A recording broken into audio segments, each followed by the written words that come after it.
I think I better wait a second before doing anything crazy. Okay. I'm here. Oh, maybe not. Yes, I am. I keep forgetting to click my OBS window as soon as I start wanting to fuck around with. That's the thing I've always had issues with ever since I've started streaming. I'll use my scroll wheel to help get me to where I need to be in my OBS.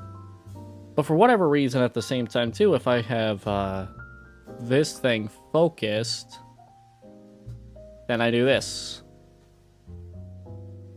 That's happened more times than you think, and I'm not happy to admit that, but that has happened. That does happen pretty much every single time I ride a stream. That always happens. That always happens, especially when I start the stream. You don't see it a lot, but it does happen as soon as I'm about ready to start the stream. I'm like, all right, cool. I'll, double check my audio, scroll down, scroll up, and then I'll, fly back. And it's stupid, but yeah.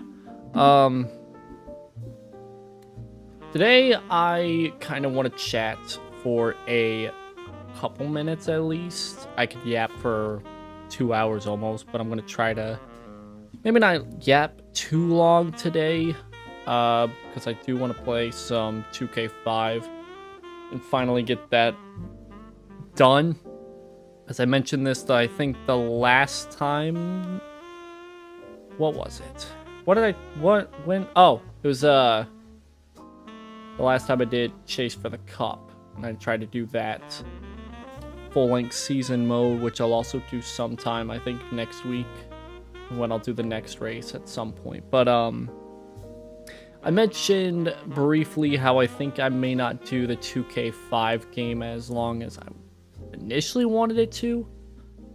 Simply because I have something that I want to do that would be more long.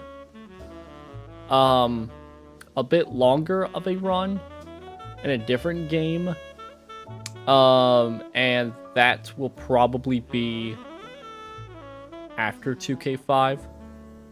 Because I had an idea of just going to I don't want to say an older Madden, but an older Madden, and take my team and dismember it piece by piece and then rebuild it.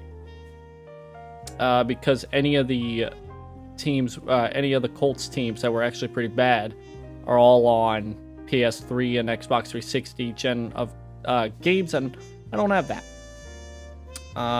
Or at least I don't have the capability of doing such.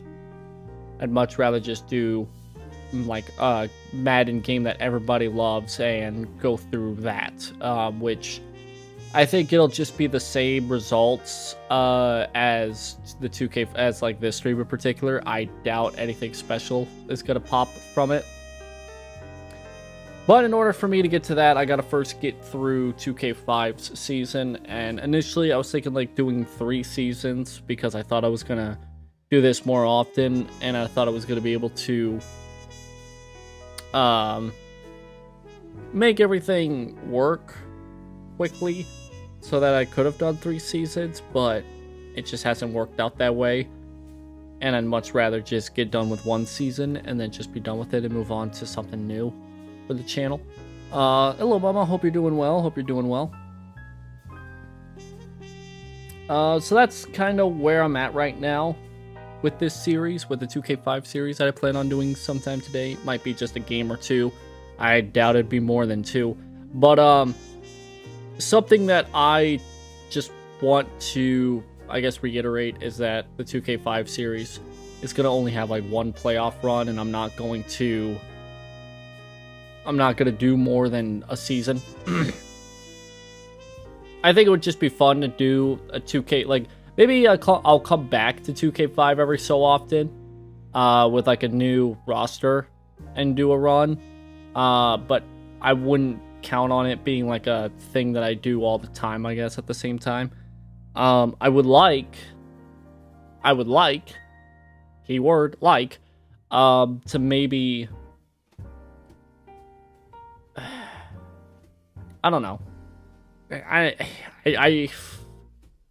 My brain thought of something, now it just disappeared. It is pretty early in the morning. I did a stream yesterday with the collab. I thought it went alright. I definitely wish it could have been longer for me, but I guess still a 2-hour stream is not something to scuff at, I guess. It still went 2 hours. That was fine enough for me, I guess. Yeah, I kind of wish it went a little longer, but I was really tired. I almost fell asleep mid-stream because of it, and I was just kind of wanting to go to bed. So when we hit that 2-hour mark, I was like, that's fine with me, I'll go to bed. But the stream before that was all the way back on the 7th, which was almost a fucking week ago already. So I'm once again reverting back to only doing like 3 streams in between the VTuber racing streams. Not necessarily, I wish, I'll say this. I have thought about doing the VTuber racing stuff every other week instead of every week, because I feel like that would give me more opportunity to do stuff in between those races. Because I barely do anything nowadays in between the races. I do 2, maybe at most 3 streams, and that's kind of not what I was planning on. Yeah. I think the start of next season will probably be an every other week deal. At least to start the season. My initial plan for it was, or at least for next season, was that I was going to do the first handful of races spread out every other week. Instead of every Saturday, it would be every other Saturday. And then once that final stretch comes around, or whether or not it's the halfway mark or not, I don't know yet. But around sometime in the season, I'll decide to go every week instead of every other week. So, just to give me time to, I guess, spread the season out to like later in the 2025 year, next year, I can at the very least have at least half the year taken up with that, kind of like what I'm doing this season. But instead of the entire season being every other week, I just kind of figured I'd start off with it every other week and then pull it back to once a week, right? As it is now. But yeah, there's basically 2 updates there. I actually almost have an entire week off of work. I say almost because it's like 5 or 6 nights off straight. Hopefully. I hope I don't get called in a night because that would derail these plans. But I actually plan on taking some time this week, maybe this weekend. Maybe if I find the time on the weekend, I'd be amazed. I want to actually record some videos, or at least get some work done on some videos that I want to make. Because next week, what day exactly? Next week, exactly 7 days from now, is going to be my 3-year anniversary, and I want to make something for that day. Last year, I tried to do a special stream, and it failed miserably. So I think this year I want to try something different and maybe do, I don't know exactly what I want to do. I kind of want to, I want to have a video out, maybe 2 around the time. I don't want to say 2 in one day, obviously, but maybe like a couple videos, 2 or 3, maybe, if not 1 on that day. And it's not, I don't think it's going to be anything special, right? If anything, it might just be literally me rambling about my experience for the last 3 years of streaming. And just kind of giving my thoughts and, I guess, reactions to that. Because, yeah, that's something I didn't think really would happen. I really didn't think I'd be streaming for 3 years. Granted, I will say this. It has been 3 years, but I feel like at the same time, too, I can really say for certain, too. I don't know about that actual third year, because my first full year, I was with an agency, and I had to, when I left, I had to restart everything. So technically it's 2. Like this channel and the Twitch channel, they're all 2 years old. If not a little more, because I had to make the accounts about a month before I left. So I think it should be around like 2, like a little more than 2 years. So technically it's 2 years and not 3, but also it's 3 for me as streaming as a whole. So I like to think it's 2 years instead of 3, because if I say it's 3 years and I look at where I'm at right now, it's not exactly where I want it to be, and that kind of throws me down a spiral. But at the same time as well, I feel like I'm in a much better spot now than I was, I would say, I would definitely say a year ago. I'm in a much better spot now. But yeah. Happy early 3 years. Thank you, Starlight. Thank you. Hope you're doing well as always. I don't have anything special planned for next week, because I also work next week, and that's gonna throw a hamper on plans. Initially, I was thinking like maybe I could probably do like an extra long stream, maybe do something special for it, but I don't have time, and I didn't plan for it. I'm not planned for it. I kind of figured I might have an announcement next week about something coming out, which may actually be I might be able to do. But I have to kind of crunch a little bit. I don't want to say crunch it as if it's like a bad thing, but it's like there's some stuff that I want to get done. Not for this month, but for next month, that I still have to kind of do, but I don't know if I'm going to be able to get it all done in time, which is why I'm kind of like, I really want to try and see if I could get some stuff done for videos this weekend if I can, because this week will be the best opportunity, and early next week as well, will be the best opportunity for me to work on what I want to announce next week. But yeah, I feel like if I'm going to make any sort of videos for my 3-year anniversary, it may just be very basic, very rambly style videos. I actually want to make them for once and post something different on the YouTube channel instead of just the stream VODs, or maybe a clip here or there. Although I haven't really posted like a full-fledged clip, I would... I think that would still be something I should upload to actually just get some stuff on the channel. But yeah, I'm gonna try to scrape up some old games to stream, see if they hold up or if it's just nostalgia. Hey, I've thought about going back about 2 generations of games and doing some more retro-y games, but that's not coming anytime soon. But I definitely want to try and play a little bit more retro-y style games. There is some stuff, I should say. I thought about this, I think earlier this morning or sometime this week. I need to make plans for streaming Deadlock, because that's a new game that I've been playing, and I've been kind of wanting to stream it because it would be a kind of enjoyable stream in a way. I could play it every once in a while. It wouldn't be anything I focus on mainly, but it's not something I really play it on focusing on a lot. But it would be something I still want to stream every once in a while, so that's something.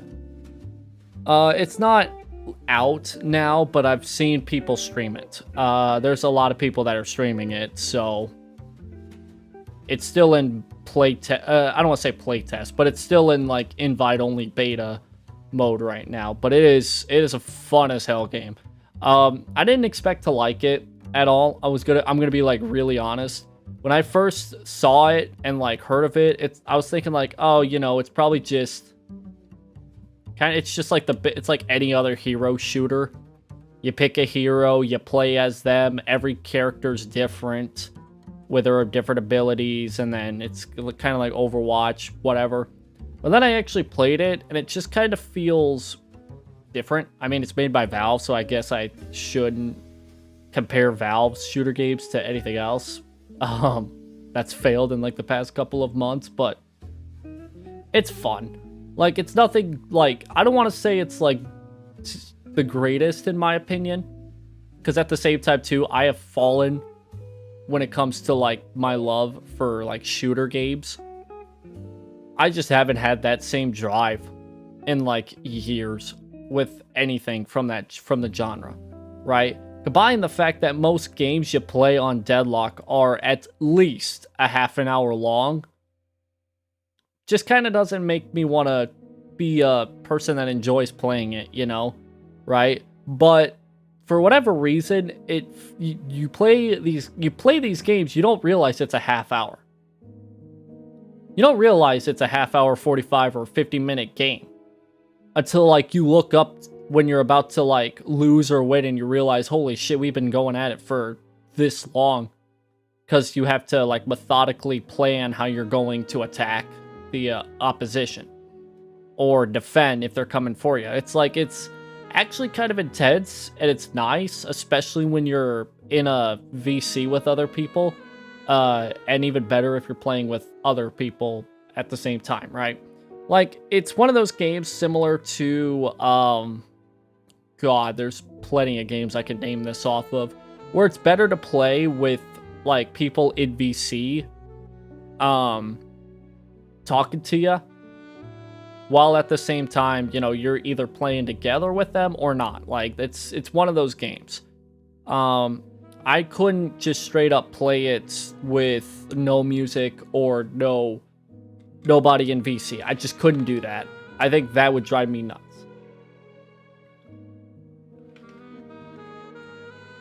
But I enjoy the game. I like it. It's fun. I've had fun with it. I don't think I really I think the only like big issues that I have with it is that, and this is like legitimate skill issue for me, because I've never played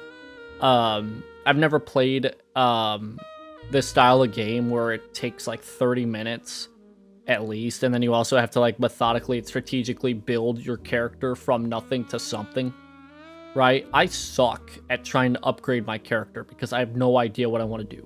I'm so indecisive a lot of times that I'm like, I want to run this build, and then like I'll start upgrading, but then I'm like, ooh, but I really don't want to get rid of this for that. I don't like, you know, it's like once I stick to upgrades, I stick to upgrades, but it's impossible for me to do that and make that work in a game.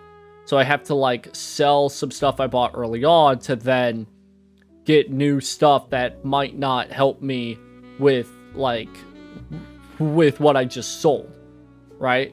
Because I like the extra health, but am I going to get extra health if I upgrade to this specific thing? Probably not. Probably it might. I don't know. I suck at that, so that's the one issue I have with it. That's legitimately just a skill issue.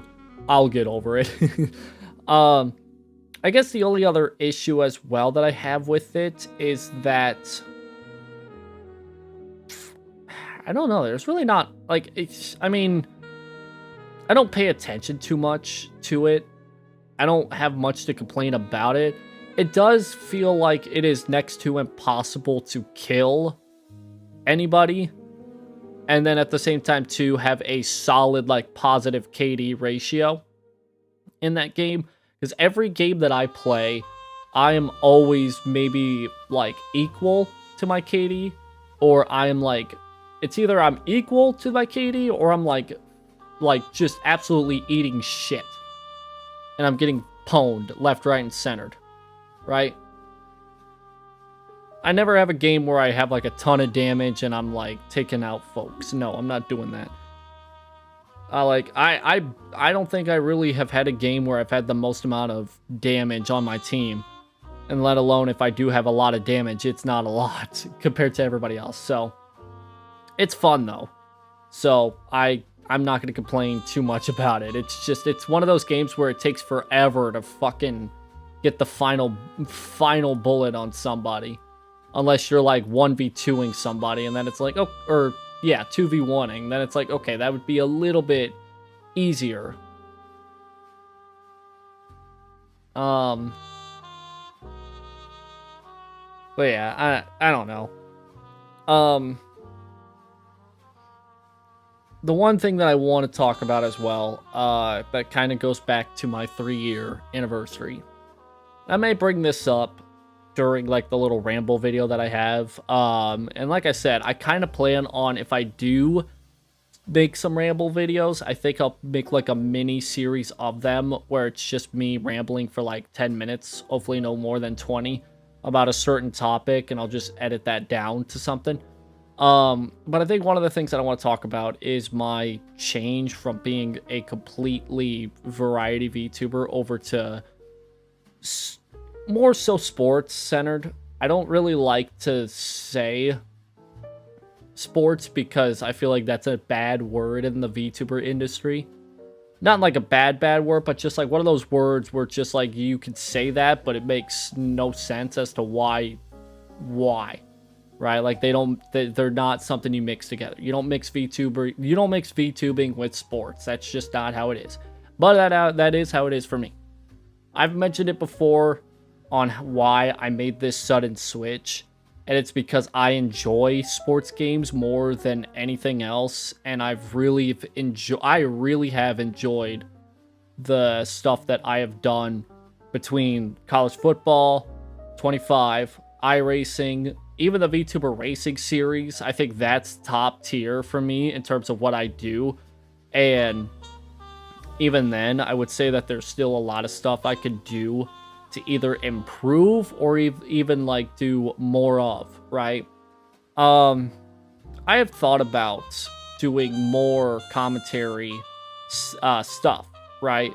Sports commentary, live streams, because those are something that I've always felt confident in and always just felt like I could be the most entertaining in. But the problem is that I've talked about this at length many times, but again, I'll say it again. The problem with sports broadcasting streams is that it is hard for me to be interactive with chat. I can't really do that unless the topic that is going on in chat is the same as what I'm talking about at that moment. I can't just ditch off the topic of what's going on the screen unless it's like color commentary, right? So if anybody in chat just pops in and is like, oh, how's my day going, or like how's the, like, you know, what's the plan, like what's the schedule, I'm not saying that's bad. I'm just saying it throws me off for a second, and then it's kind of like awkward in a way, and then it's like, okay, well, back to this, right?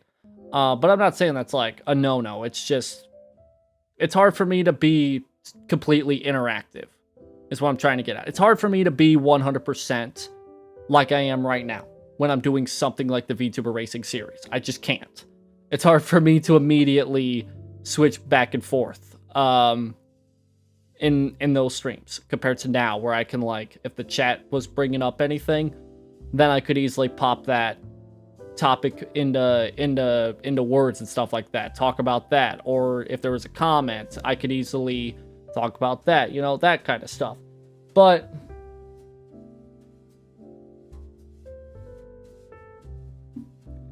it's just one of those deals where it's like, if I do more commentaries, I got to realize that I have to start streaming other stuff more as well, because doing 2 or 3 streams where chat can interact with me is good and all, but if I do 4 streams where chat can barely interact with me, it just doesn't feel right to me. Like, I have to either accept or find a balance between those types of streams, which I feel like next year I can find a lot better than right now because everything's still so new to me with this move, right?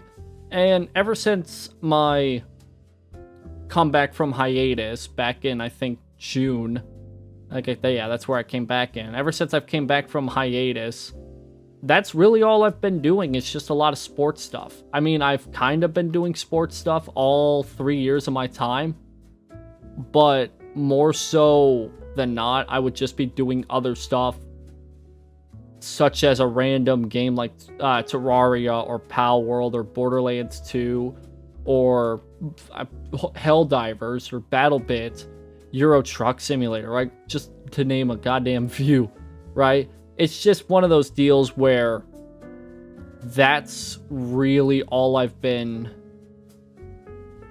doing for the longest time. And then all of a sudden, ever since June, it's like, oh, now I've just mainly been doing iRacing or anything mostly racing related with a little touch of football here and there, right? And I would love nothing more to continue that because racing is something that I love doing more than anything else, really. But at the same time, too, I feel like I want to also sprinkle in some of that old variety as well, right? I'm not saying I go full-blown variety like I did back then, but I'm not going to say no to doing a Deadlock stream. I'm not going to say no to doing another Rocket League stream or another... I couldn't get Helldivers to work the last time I tried it, but if Helldivers could work on my computer and stream at the same time, maybe, even though, again, the last time I tried it, it didn't really work out as well, right?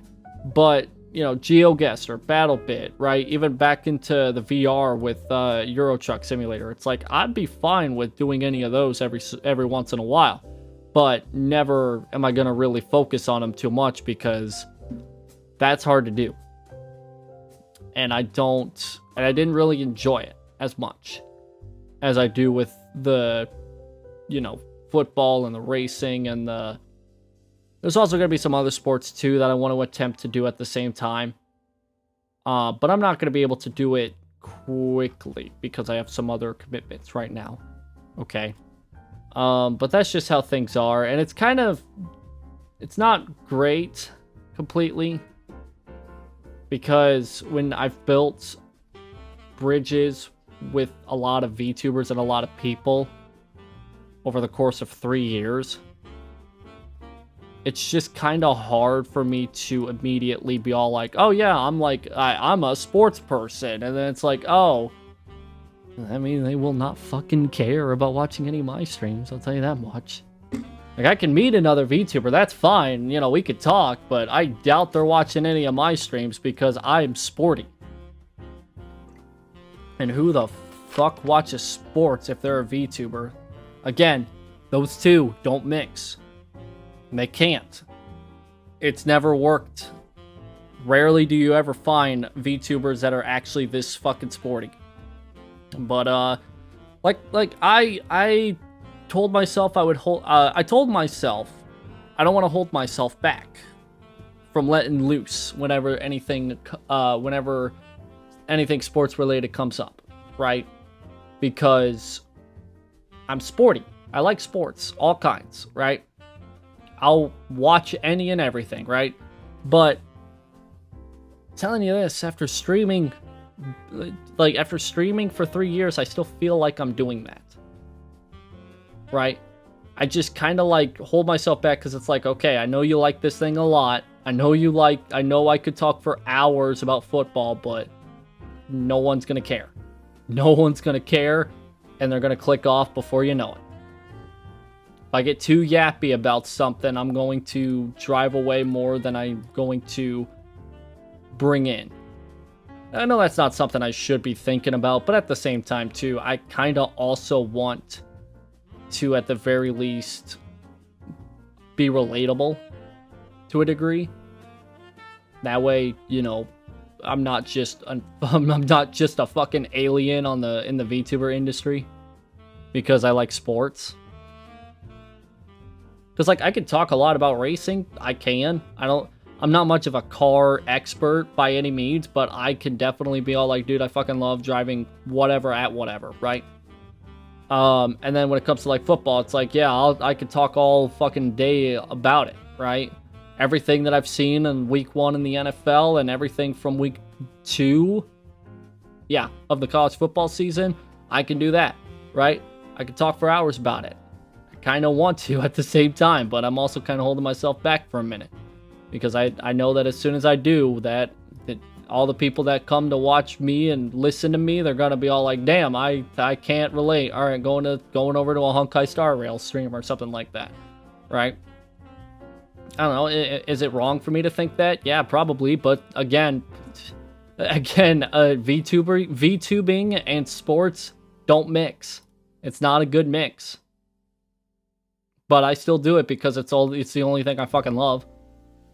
I mean, not really much else I could do. I've tried to play other games. I've tried to get into other games, and it just falls into that same thing of just, I play it every so often, and then at some point I'd just be like, yeah, nah, I'm done playing this. I get attached to it for like 2 weeks, and then I'd be done with it forever.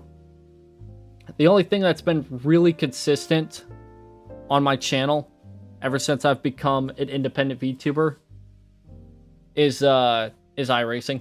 That's the only like consistent thing, right? But the thing is I don't want to just be an iRacing streamer. I like iRacing, don't get me wrong. I like it.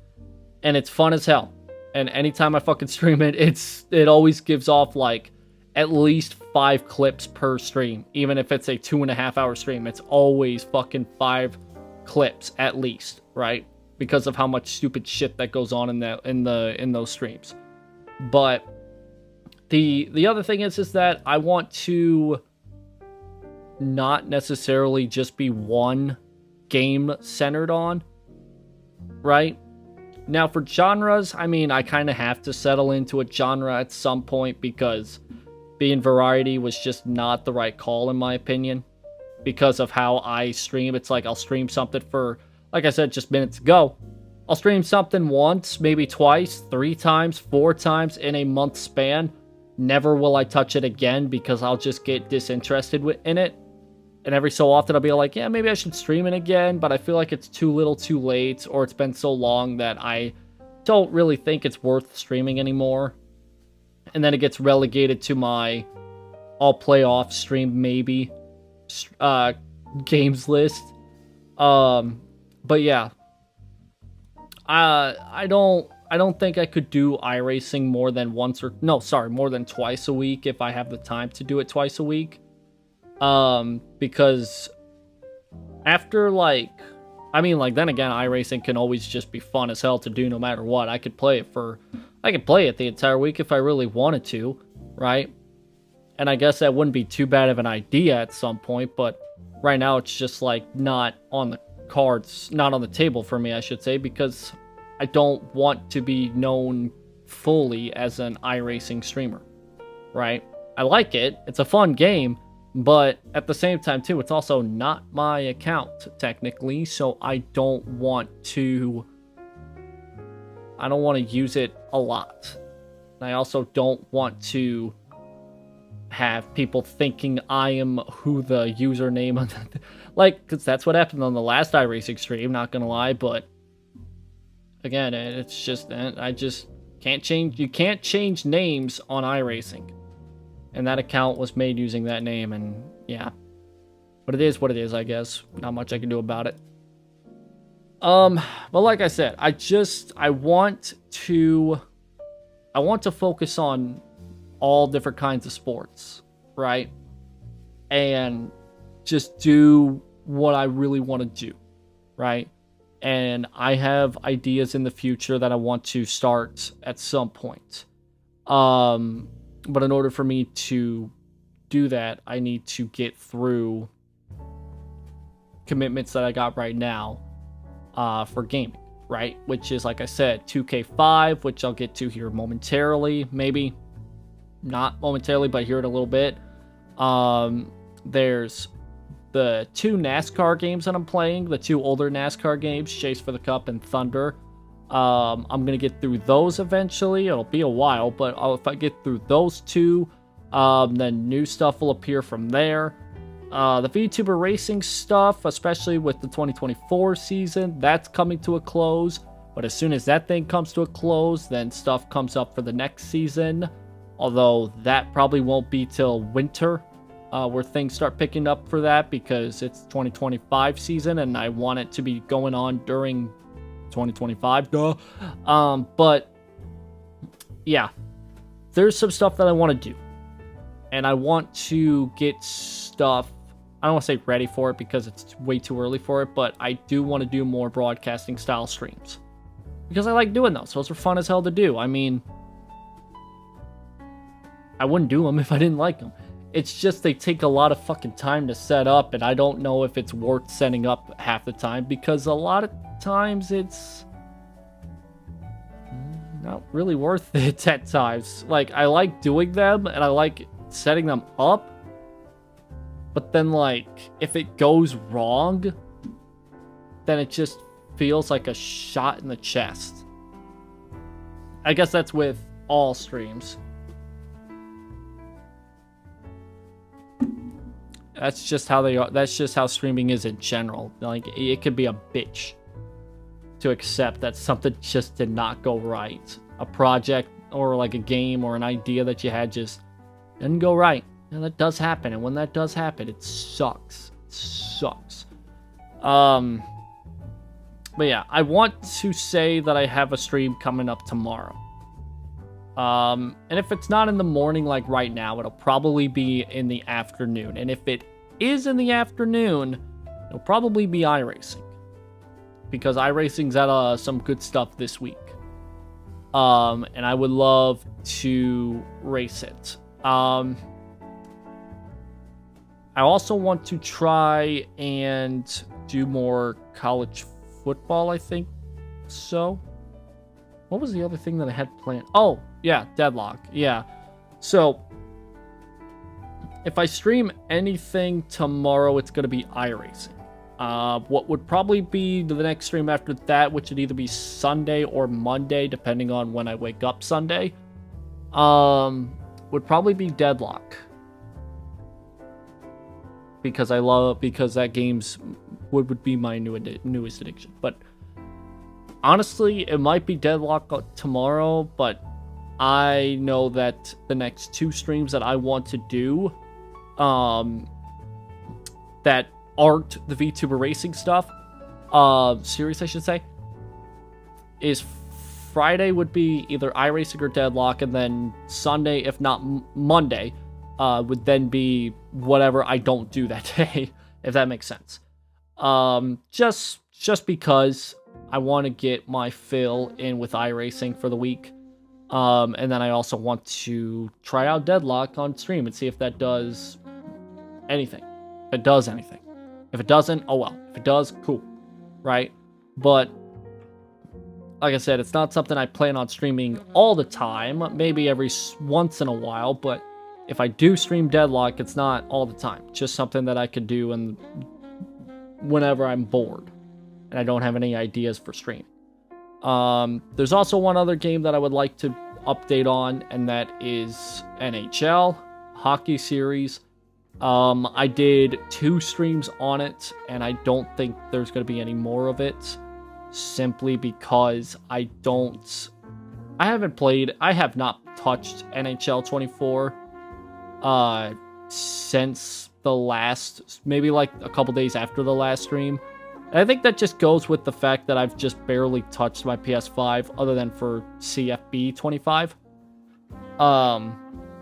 And, you know, I'll probably get back to it at some point. If not, you know, the newest game, I'll probably try it again with the newer games or whatever I can get with my a membership, whatever it's called on the PlayStation. Whatever game comes out for that. I don't know when exactly I'd be back on NHL again. Like I said, there's way too much going on that I doubt I'm going to get back to hockey anytime soon. like I said, there's a lot of stuff that I want to get to when doing sports. I don't know. I don't know. I want to say sports is what I'm doing all the time, but I feel like racing is more just that. Like, you know, I like to do other sports titles as well, like I said, but I'm mostly just racing at this point. If not, that's like all I do. So, yeah, it could be worse. Could be better at the same time, but you know, it is what it is. I don't know, it just kind of, I just don't have plans for, I mean, I do, but it wouldn't be till like later down the road where I would like try baseball, I don't want to say basketball because I've never been into basketball games before.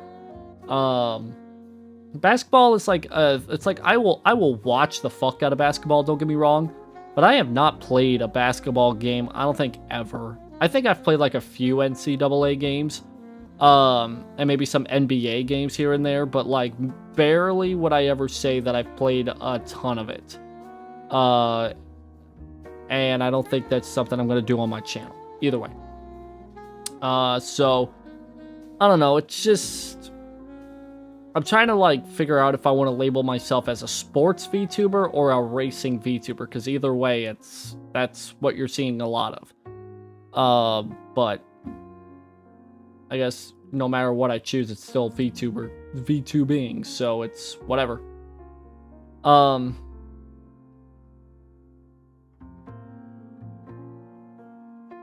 I don't know, there's just something, to it about streaming a specific genre and all that, and having like a switch from it. I don't know, I feel like ever since I've switched over from completely variety to now more on the sports side of things, I just haven't felt comfortable completely, I guess. Not with the content itself, obviously, but just with the, like, I guess the title. I don't know how to describe it, right? It's like, I want to say sports, but I'm also like, I say that, but you look at what I've done in the last month, and it's barely anything other than racing. Barely anything other than racing related. Right? Maybe some football here and there, but it's yeah. I don't know, maybe it's because I also haven't been streaming much, because I have slowed down my streams tremendously, or at least the amount of streams that I've been doing. I've slowed down tremendously compared to what I was doing back when I was starting as an independent. Or at least I feel like I was. I feel like I was streaming at least once every other day, if not once a day, right? For a while. And maybe I was to a certain point. I'm looking back. It's like sometimes I was, sometimes I wasn't.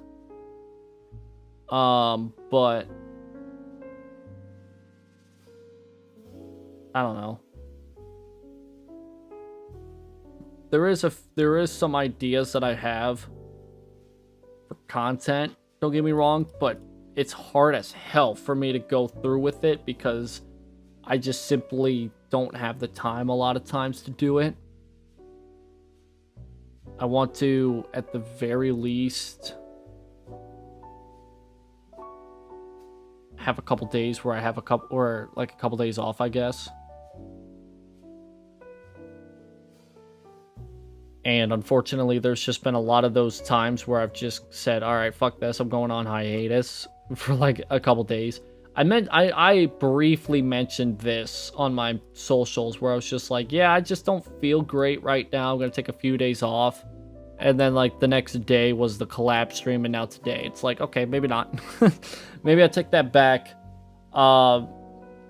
It's just like, I don't know. I don't know if it's because I have been don't, mentally, I feel fine.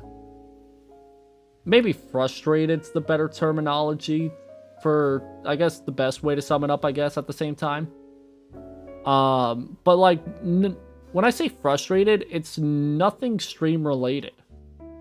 It's just everything outside of streaming has just been incredibly frustrating to me lately, and it's kind of bogging my energy down.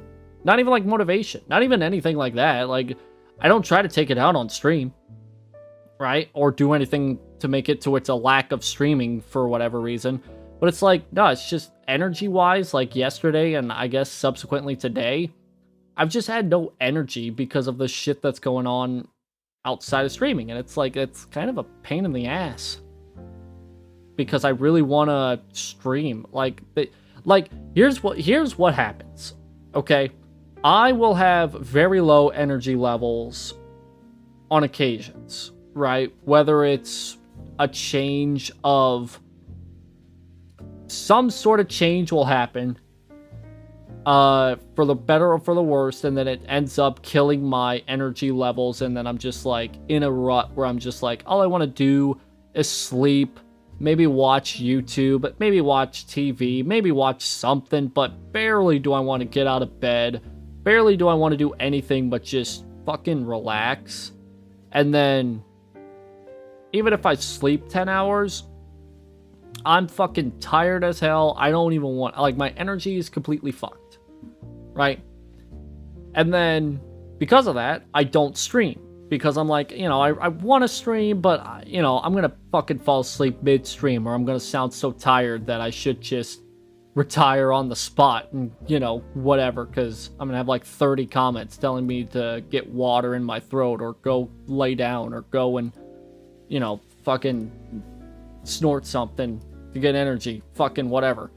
But it's like, when I don't stream, then I'm like, fuck, man, like, I really want to stream because I have so much to offer other than the VTuber racing stuff, and yet I barely do any of it, right? And then you look at my history on my YouTube channel when it comes to streaming, and it's like, damn, iRacing, something that should be something I do once a week, is barely happening once every other week, right? And then it's like, damn, college football, like the last college football stream before the 5th of September was all the way back in July, mainly because I had that small hiatus. But it's like, it's been, it does kill me motivationally, I guess, to not stream something for a long time when I plan on making it a major thing. Not major, but like a thing that I want to stream a lot of. But it's so hard to keep up with time that I just sometimes just can't do it, right? And I'm not going to devote a specific day of the week to any of my streams, other than Saturdays with the VTuber racing stuff, because that's more professional, I guess. But I don't plan on, like, limiting what I stream on a certain day to a certain game. That's just not how it's gonna be, right? And then I've tried so hard to, like, okay, do a schedule then, right? And I feel like I might be able to commit to it if I wasn't working overnights and also having a sleep schedule flip-flop between so many different ones in every single week that it causes me to not be awake or not have the energy to do it. Not to mention how I will sometimes not be able to stream, not because I don't have the energy to, but because I have to be asleep and I have to get a few hours of sleep because I might have to do something in the afternoon. Or I might have to get up early for whatever reason, right? So I have to, like, cut something out of my day. Something came up and I have to either reschedule a stream that never ends up happening, or I have to cancel it, right? Because here's the thing. Every time I stream and I have made a schedule, I'm able to follow it for like the first 2 weeks at most. And then things go down to where it's like, okay, well, now I have to start postponing streams. Now I have to start pushing streams back a day or two that never gets done or do because I don't have the time or energy or both to do either. And it's like, it sucks, but I feel like I feel like it might be better for me to run with the schedule. But again, I haven't been able to confirm that I'm able to do so in 3 years of being a VTuber. So, I don't know. I would like to have a schedule. I would like to be able to post and be all like, hey, if you want to watch my streams, I'm doing this on this day. I would like to do that, but hey, I have not been able to follow them for like the longest fucking time. And it's kind of annoying because I'd like to actually, I always say this every time I talk about my streams. It's like I lack consistency.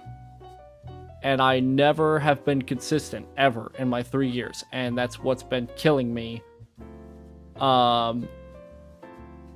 It's been killing me emotionally.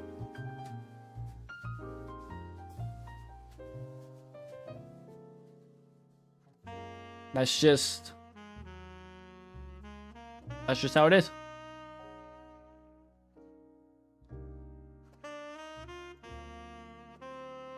I don't know. That's just the unfortunate.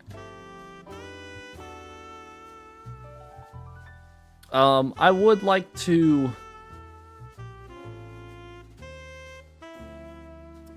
I would like to stream more consistently and start streaming stuff more often, especially with the stuff that I want to actually focus on, like iRacing and like College Football 25, right? And even Minecraft, because I haven't streamed Minecraft in almost a month, even though I said that that was going to be something that I wanted to start doing as well, right?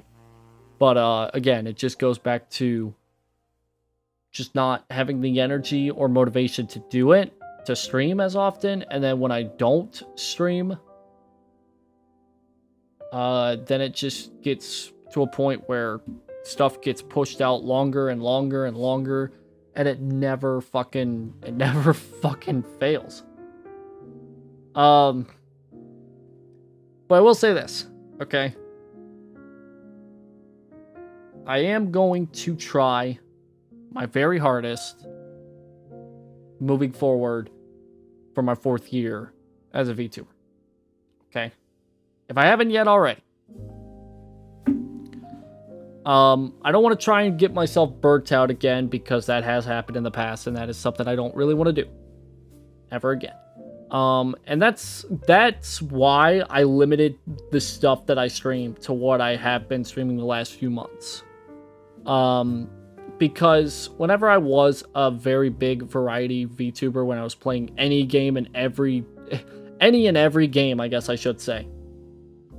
When I was that person, I was overwhelmed. Because that would work if you were streaming 4 hours every single day. 4 to 6 hours, with like every 2 hours being a different game. That could work.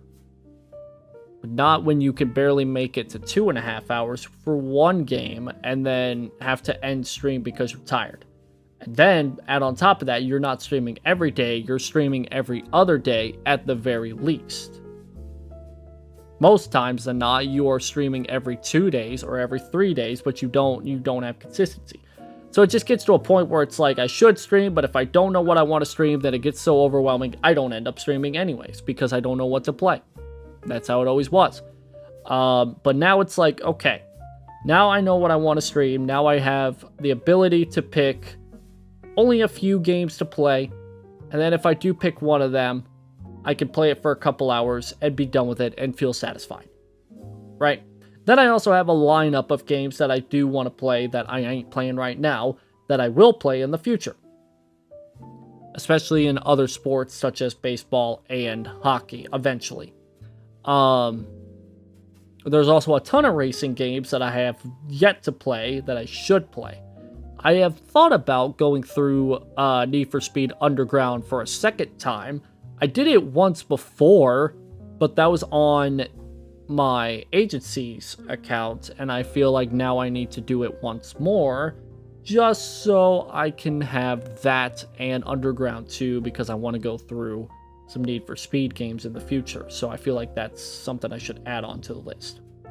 Then I also have a few other commentary / broadcasting series that I want to do that isn't just VTuber racing, but I have to at the very least wait until I have the opportunity to work on them, because I ain't doing it right now, I'll tell you that much. It might be sometime next year, early next year I should say, but yeah, I don't know about that. I don't know exactly when right now.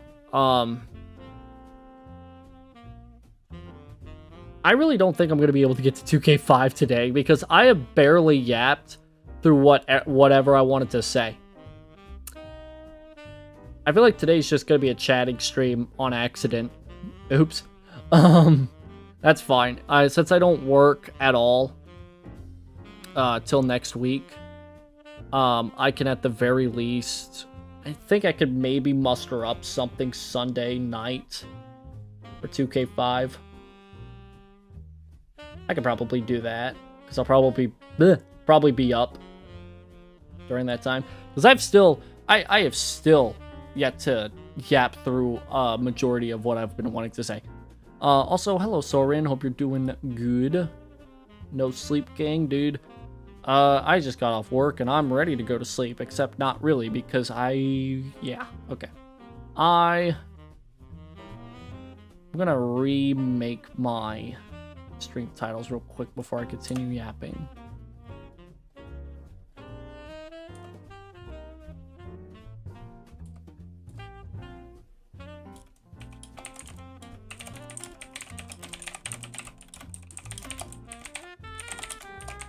I love mechanical keyboards.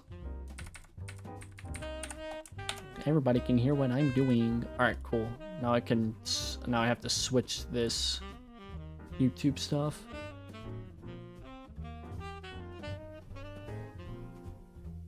I can get rid of that so that can fit. Do I still have my thumbnail? That's the wrong one.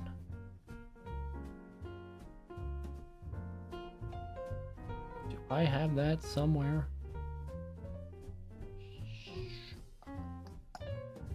I like how I never put anything anywhere. I have to go and find... I have to scour the globe in order to find a thumbnail, because it's all over the place.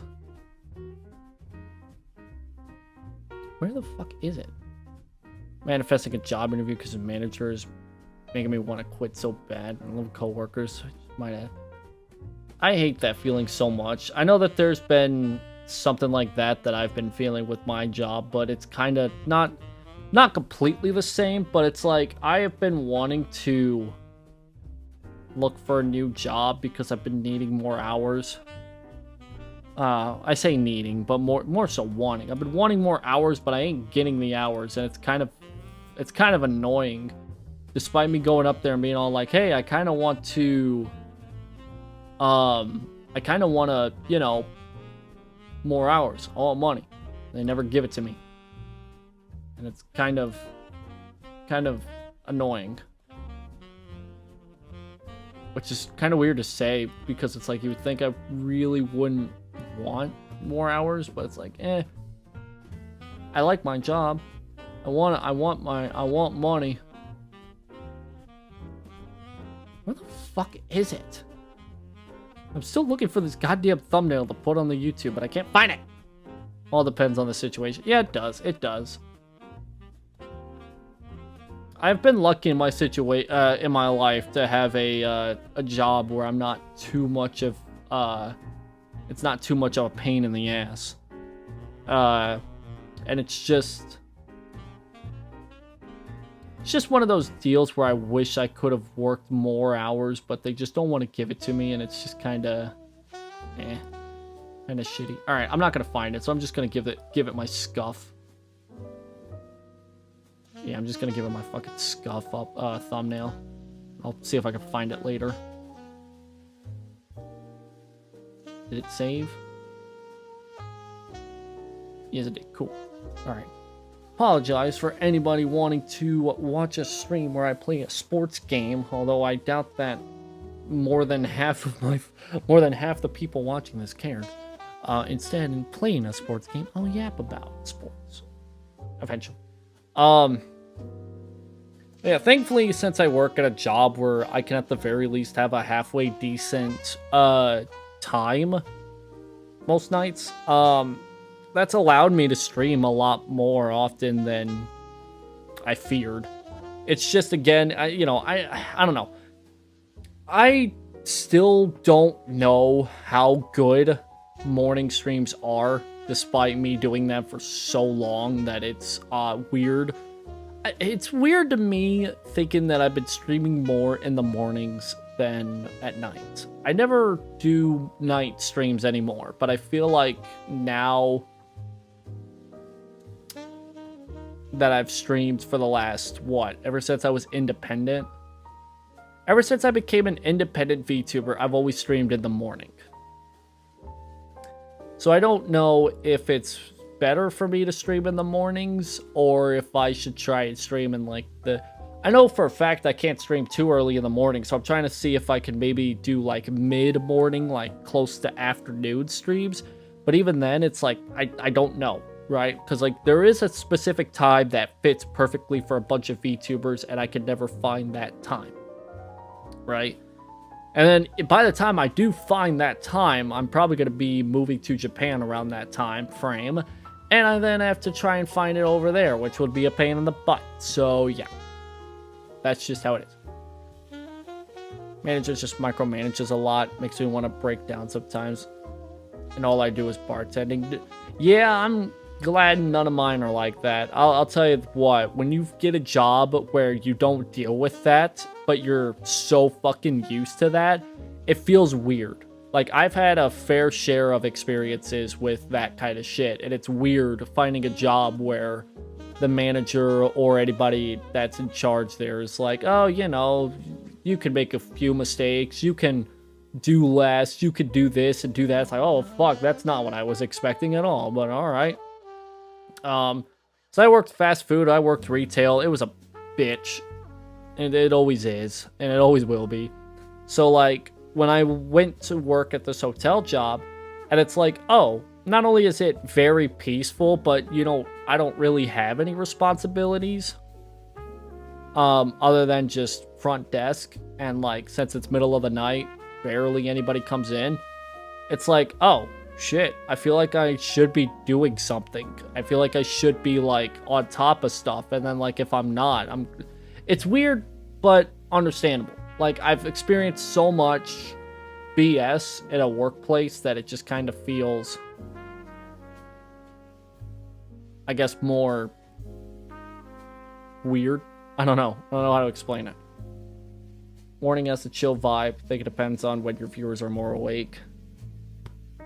I agree, and I feel like that's why I'm, like, wanting to push the like normal streams out to like 10 a.m. or something close to that, but the issue is that I am barely able to manage that. If I worked a little later, like go in at like 1 a.m. and come out at like 9 and then be home by 10, I feel like that would be the perfect hours for me, but I'm home by 7 o'clock, and then I take that hour to do whatever, maybe eat breakfast, or I guess eat and shower most mornings, and then I come down here and I'm like, okay, I'm gonna stream something, and then I'm online till like 11 a.m. and then I sleep the entire rest of the day away. So that's not healthy, but you know, I gotta do what I gotta do to get the bag. But yeah, I think that morning streams, especially like these in particular, can be really chill. Especially like mid-morning when like people are waking up and they just want to maybe hear a yap session go on, or me screaming at the top of my lungs. I could do both. But I don't know. I like the morning streams a lot.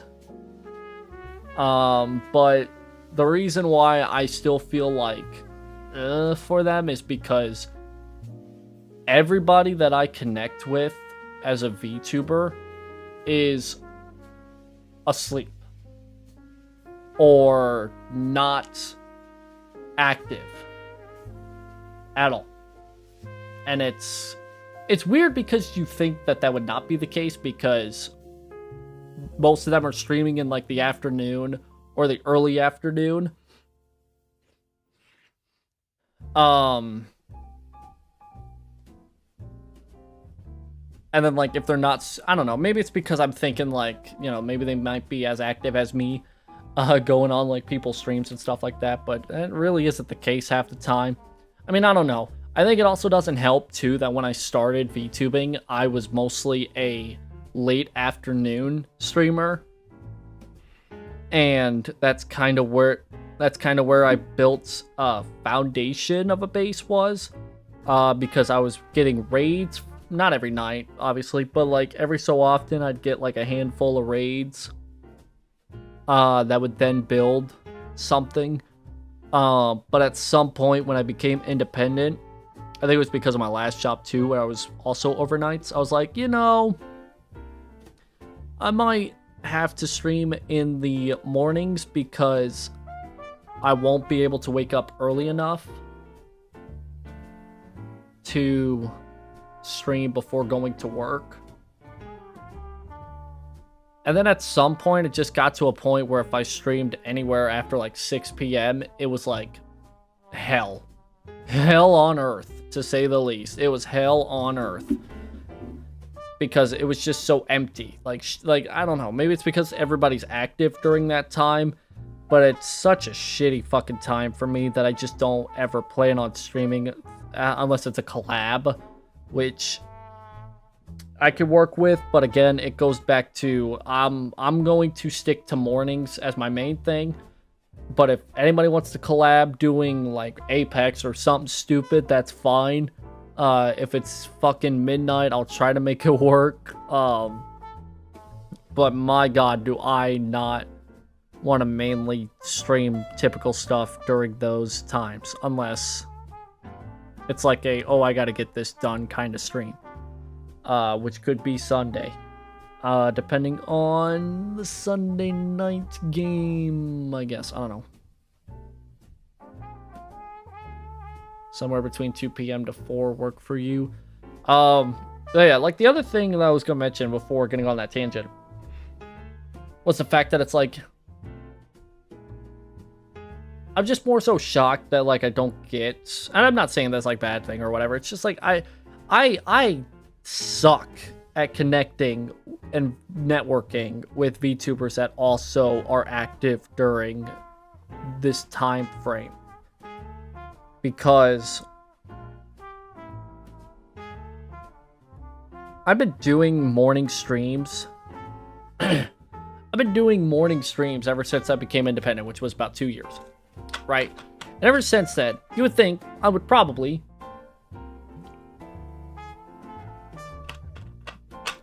figure out that I should probably connect with VTubers that are active around this time frame at the same time. Let me tell you, that's not the case. I have not been so fortunate in my abilities to do so. And maybe that's because, again, I've connected with a ton of VTubers already, and it's kind of hard for me to build that up even more. It's just kind of one of those deals where I really want to have like this little connection with morning VTubers, so that way when I do stream, I can, like, maybe not VTubers in general, well, maybe not VTubers, but just like a fan base, right? That's just mostly here in the morning. But again, goes back to those instances where kind of hard to expect. Kind of hard to expect the same VTubers that would be active at 8 p.m. to be active and as a viewer at 8 a.m. My time, specifically. I just haven't had any luck with that, and I kind of feel bad because that kind of makes me want to stream later in the mornings, like I said, like around like even 11 a.m. to noon. But I'm hardly ever awake during those times.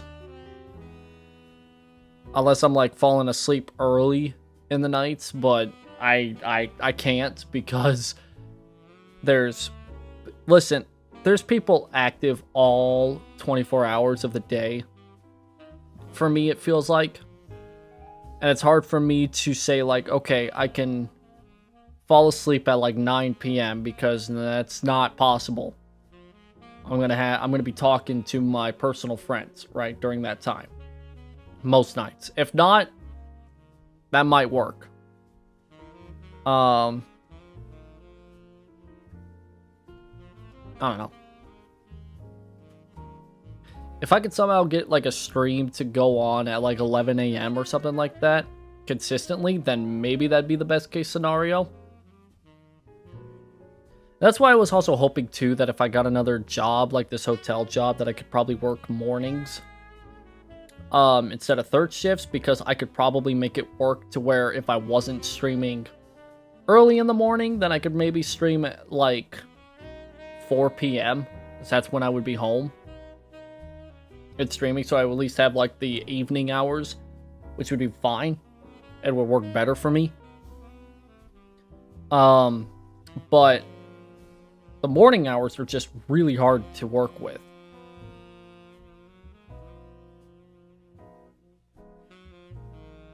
With other VTubers, at the very least.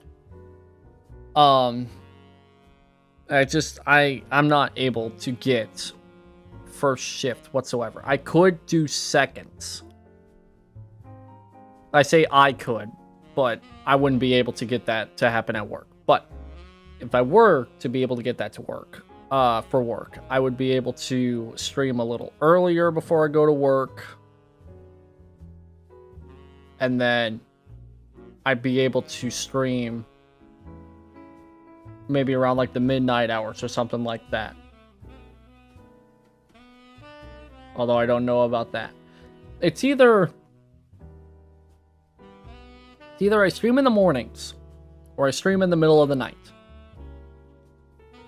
And I kind of prefer the mornings because it feels like I could be more energetic. And it could be just a bit, I guess, just overall better. Whereas like streaming in the middle of the night is just kind of hard to stay motivated, I guess. During the overnight hours, I guess. But, I don't know. Don't exactly have the ability to stream at any other time. Like, this is literally the best that I could do. With the exception of maybe pushing it back like another hour to like 9 o'clock. But I really don't want to do that at the same time because I don't like pushing back my sleep as late as I do. Because anytime I do any of the streams, especially like the gaming streams or something like that, that require me to go through and clip stuff and post stuff on wherever, that just takes a lot out of me. And it gets tough after a couple minutes to like want to go to bed, because then I would be going to bed around noon, and it's like, yeah, it's the one thing that I hate about working overnights. I cannot be up during the day,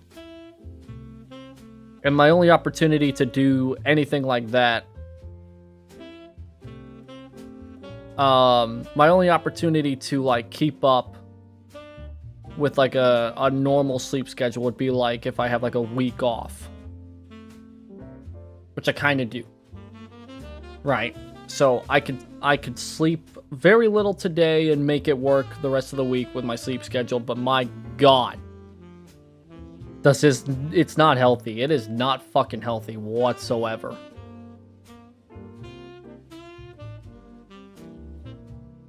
It is not fucking healthy to try and flip your sleep schedule in a blink of an eye, but Jesus Christ, I do it all the time. I'm just surprised that right now I have not developed anything sleep disorder related. Despite me working these overnight shifts for more than like 2 or 3 years. Actually, no. More than that. Almost half a decade of working these hours. Because I've worked a few other jobs that were like this.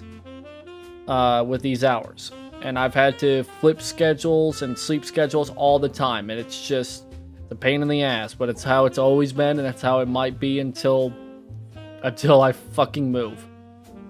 And it's like, I've had my thoughts of quitting and moving on to something different to maybe have a different schedule, like a second shift job or a first shift job. But I like where I'm working at so much that it's hard for me to go, because I tolerate the people I work with at the very least, and the hours, they're not great. But at the very least, it's something. And I could put up with it.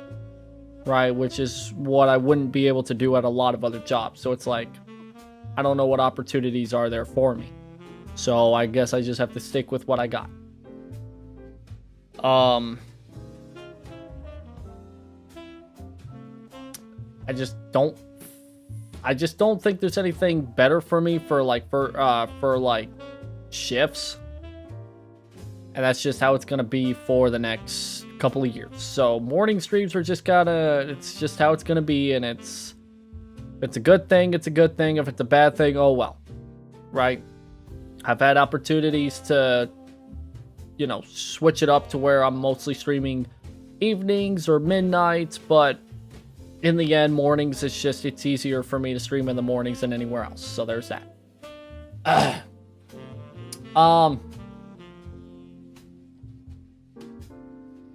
But I did mention this already, but since there might be a few new people coming in.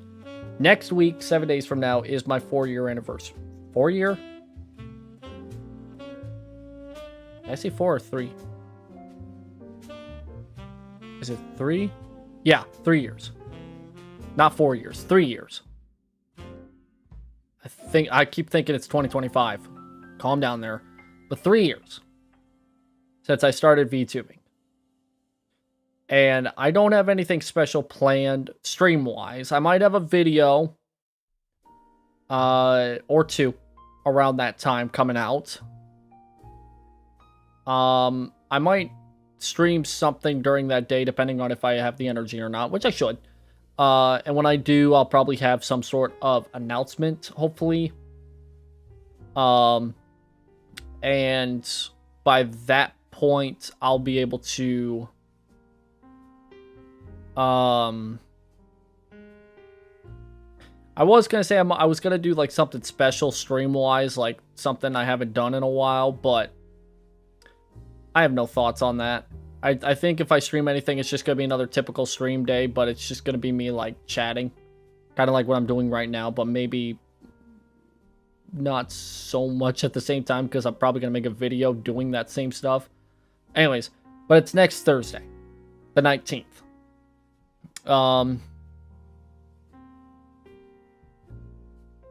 I tried to plan for this.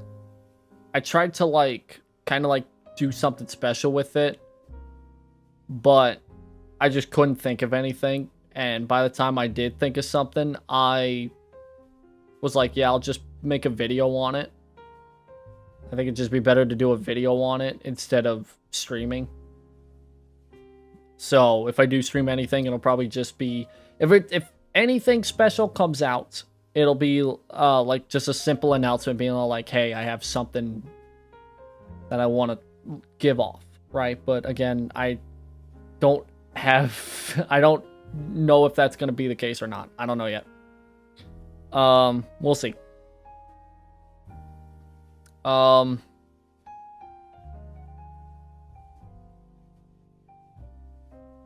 I've kind of yapped about it a little bit already. But I might be able to yap my way to some sort of different tangent on this. But it does not feel like it's been 3 years since I became a VTuber. I don't talk much about my journey through these 3 years because, let's be really honest, it feels like such a shitty fucking waste of time to me, with the exception of this year by itself. Like, ever since I've came back from my hiatus, my 2-month hiatus, that's when I feel like I've felt like the best. Because at that point, ever since I've came back, I'm like, okay, I'm going to focus mainly on sports or racing, one of the two, if not both, because I like those two a whole lot more. I feel a lot better in talking about racing or football, maybe baseball, whatever. Anything sports related, yeah, I'll talk that all the day, right? Play it all day too, right? And then rock music, fuck, I like that shit more than I do with swing or jazz or anything like that. Not saying that all that's bad, obviously, but I'm just saying it's like I like that, so that's probably what I'm going to listen to more on stream. Whether or not you also hear it depends on my mood. But anyways, I don't talk a whole lot about my, I don't even want to say rise, because it's not a big rise whatsoever. Or a quick one. Like, it just feels more like a plateau. Not even like a mountainous climb. Just rather like maybe a small incline. Like a staircase, right? But anyways. I don't talk much about it because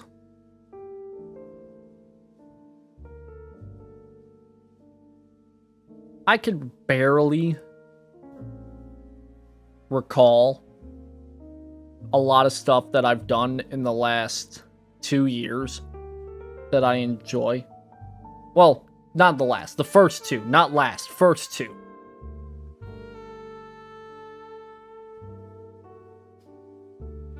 It's hard for me to, I guess, talk about it, because it feels like I can name off something that happened that was really nice and really cool, and then immediately go with, oh yeah, this shitty thing also happened that also killed my motivation or confidence or whatever the consequences were, right? And then be all like, oh, well, this happened and this was pretty cool, and then immediately go like, yeah, but this happened and this was shitty, and I feel like like there were plenty of times within my first 2 years of streaming where I just felt like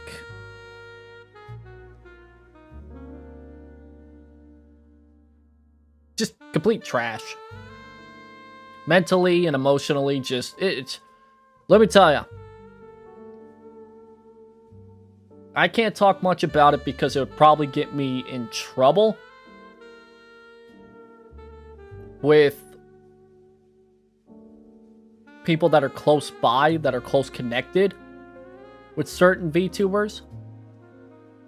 Because, let's be honest, most of them that I've connected with, they're fucking gone. They have either graduated or they have thrown me far off the bridge. I have sunk all the way to the bottom of the lake. In terms of, they don't fucking know I exist anymore. Even if we might be still connected on Twitter or whatever. Most cases are not the case, right? So much outside of my control that still just caused me nothing but just, not even anger, just frustration. That's the best I could say. So much of that I am shocked that I am still streaming as a VTuber to this day. Not only that, but I'm also streaming and I feel great. Right? The reason why I might have low energy now and for the last couple of weeks is because of stuff going on outside of streaming that somewhat in and out of my control, but, you know, I'm not going to let it hamper my emotions on stream. It is what it is. It's life. It's gonna be that way. I'm not gonna fucking... It's whatever, right? Streaming-wise, I feel great, right? I feel good. It's not perfect, but, you know, streaming's never gonna be perfect for anybody, so whatever. Also, hello, Show. Hope you are doing good. But yeah.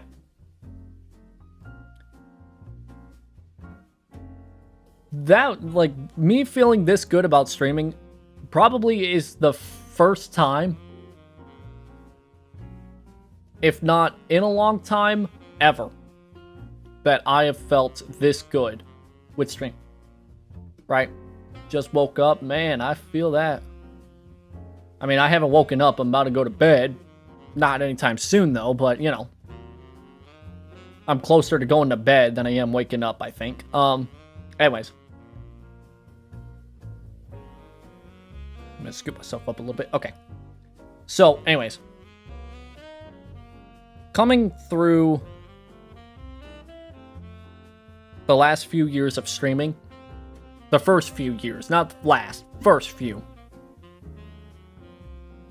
I just completely could not believe the sheer amount of bullshit I would go through on a weekly basis. Whether in my control or out of my control, whether I was involved or whether I wasn't, it would happen all the time. Seriously. You think it was bad now? I think it might have been just as bad, like, maybe a year and a half ago, maybe-ish. I don't know. I would always find my way into seeing stuff that I just did not want to see. And it would just cause me to lose all faith and all fucking sorts of hope. In both my future of streaming and my thoughts on VTubing as a whole. Right? Because of the stuff that would just constantly take place on really any platform. Okay? And some of the stuff that I personally had to go through in my first 2 years of streaming have really made me feel surprised that I'm making it to my third next week. Right?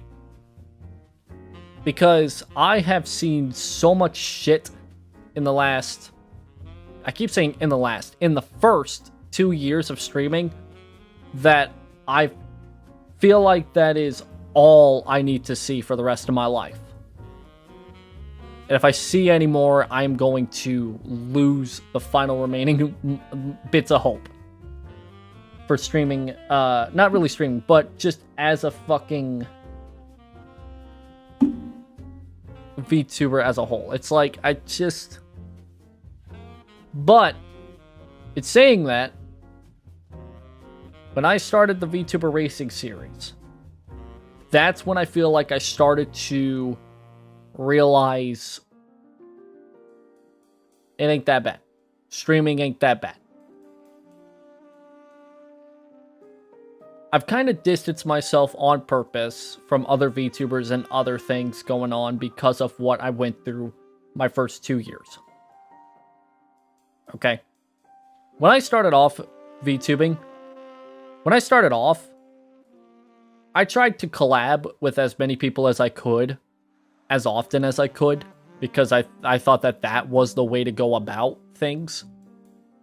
And then I realized the more I tried to get myself involved, the more I would accidentally try to get myself involved with people that I shouldn't be getting myself involved with.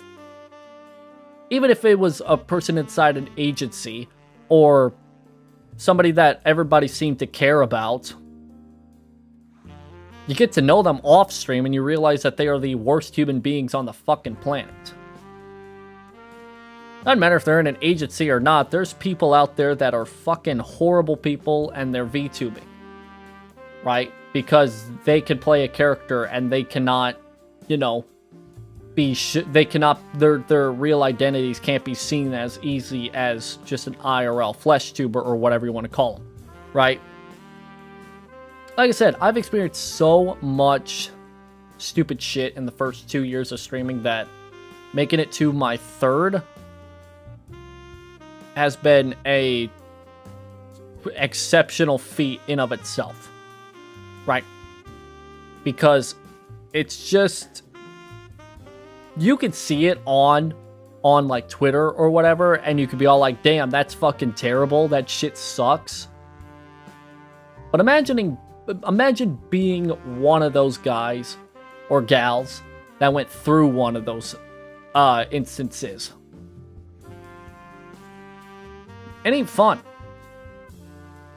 I've been through a lot. Right? Where it just feels like I made the better decision to just say, you know what I'm going to do? I'm going to stop focusing on connecting with people and networking and doing collabs unless I'm like, you know, unless somehow, some way, somebody wants to, you know, bring that up. All right, cool, that's fine, I guess.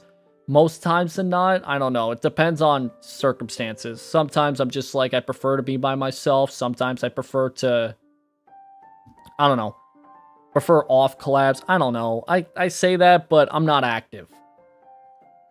I'm not active anywhere because I don't want to be. Because the internet has fucking ruined me the last couple of years. That now I'm just like, I need to fucking step back. And I just really just want to be on when I want to stream. Or maybe talk to a person or two. Because like texting somebody through Discord's a lot easier than fucking setting up a collab, I'll tell you that much. And it's like, I'd much rather just do that than just fucking be terminally online. I just want to, you know, I don't care enough about VTubing to a point where I try not to cater towards anybody or anything like the algorithm. I just want to fucking stream whenever I get home from work or whenever I'm awake at like 8 a.m. I just want to play fucking football. I just want to race every couple days or weeks. I just want to like shout my brains out whenever I do a commentary on a race or something like that. I want to, you know, have some stupid idea ravage through my brain that I then put on stream, like a football tournament or maybe a wrestling tournament coming up soon. Oh, I may have spoiled that. Oh, well. But it's like, I've been through a lot my first 2 years of streaming that now I'm just like, I know why. I tried to collab with people. I tried to connect with agencies that were black as hell. And in the end, in the end, here's the thing. I did all that trying to connect and network with people and try to fucking like build this like bubble that I would have with a bunch of VTubers and all that. In the end, after one fucking year, my first fucking year, I had to do that all over again, and I lost more than I gained after that. Right? I lost a lot. I've lost a lot in the last fucking year and a half than I have gaining. Right? I've scratched, clawed, fought my way to probably get what? Maybe a sniff of something out of everything. Right? Because not only did I have to restart, because I had to switch from an agency account to an independent account, which for some reason, whatever, the contract was stupid. Whatever. Long gone. Whatever. In the fucking past. But, not only did I already have to do that, but 80% of the people that I tried to reconnect with between the two accounts didn't happen. Didn't fucking happen. They already forgotten about me, and they never, and even if they did eventually somewhat connect back with me, not to the degree that we once were. They moved on. That's how life is. That's how content creation is. You think you're close with certain VTubers, whether it's a group or whatever.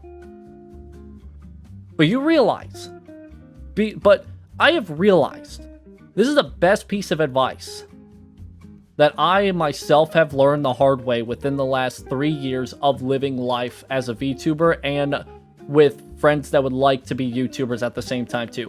Being friends with a content creator is the fucking worst thing imaginable for anybody in the world. It is the fucking worst. Because they're always busy. They're always making videos. They're always streaming. They're always focusing on themselves because they have to. And the moment that you slip up or you go inactive for more than a week or two, they'll just completely forget you, and then they'll move on to focus on themselves. And then when they're focusing on themselves, somebody new's gonna pop in and swoop right in. It's a reoccurring cycle that always happens no matter what. The last 3 years, I barely have 10 VTubers that I normally connect with on a daily to weekly basis, right? At one point in time, those 10 VTubers were not the 10 VTubers at a time. It was a different pair. It was a different group. It was different. Every couple months, it would be different. I struggled with accepting that they're going to move on. People are going to move on, especially if they're already big-time VTubers, right?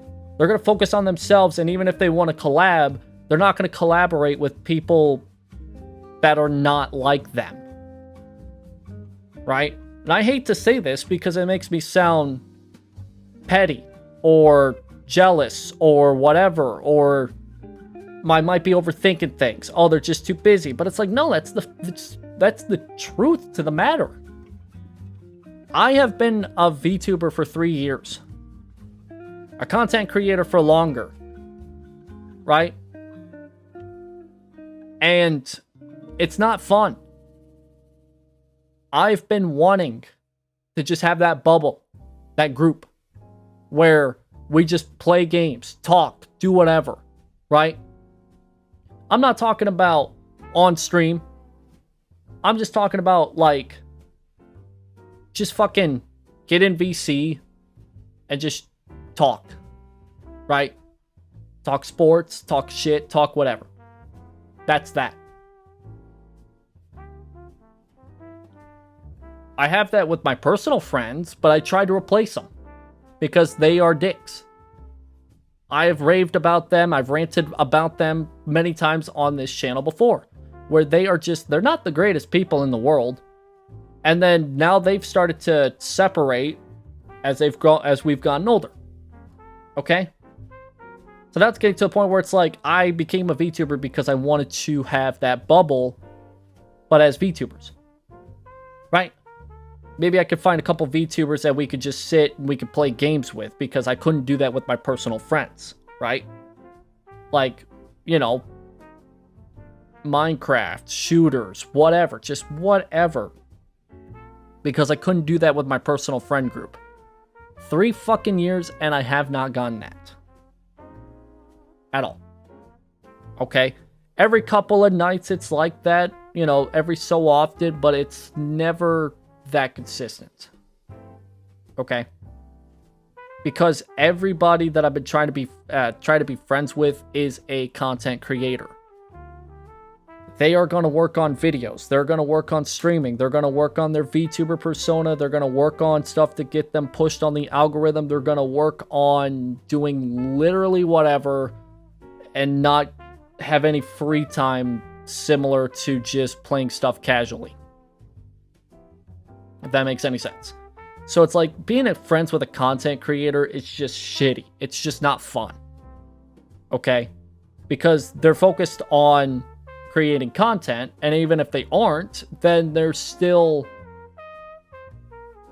thinking about it. They might be like, oh, we could play this game and I might record it for content. It's like, it's not it's not fun necessarily, even if they're taking it seriously or not. It's still kind of the same results. Still kind of the same results regardless. Still ain't fun. Still not good. Right? I mean, like, maybe it's just me overthinking it, but, like, again, when I've been VTubing for 3 years and I've had such a rotation of friends and people that I've connected with, it's honestly disheartening to like, say otherwise. I want to say otherwise and be all like, oh yeah, I still, you know, am heavily connected with, I'm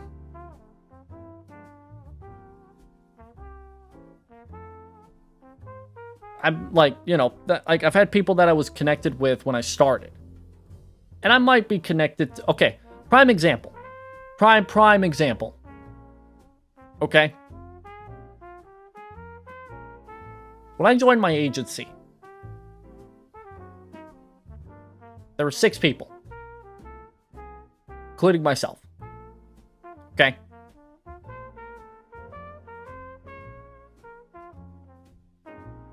I wasn't necessarily completely connected with all of them. Not to as like a deep of a T as you would think. But agency mates, we're going to be together. We're kind of family in a way, right? Right now, out of those 5 others, only 2 of them am I connected with.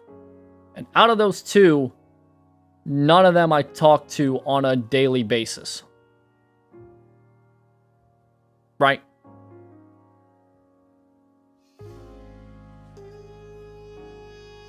And then as time has moved on, and I've tried to connect with newer VTubers,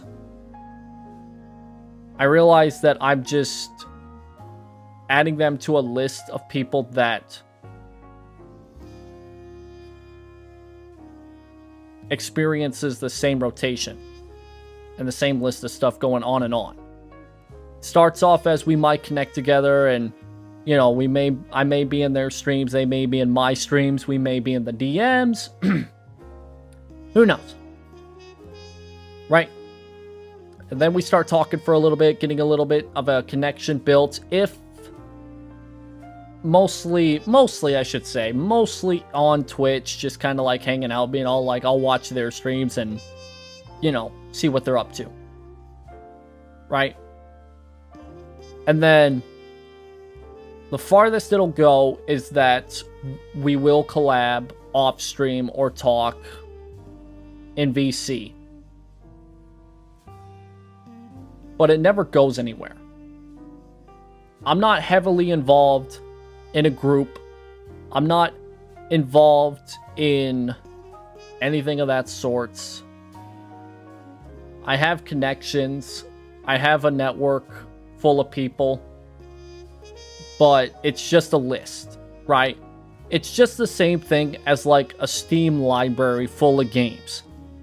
It's a list. It's like, I have 100 and something games, I think, maybe more, 200, I doubt more than 200 games, yeah, almost 200 games exactly, worth of games that I could be playing, but only like a handful of them are installed, and only a handful of those handful I play on a daily, if not every other day basis, right?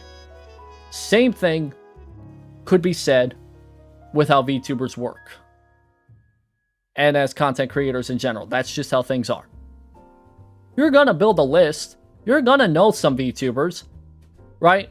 Like, you know, a Discord friends list full of them, right? You're gonna fill that up. But as time rolls on, you realize that that number is only getting bigger. But let's be honest, how many of them are actually going to be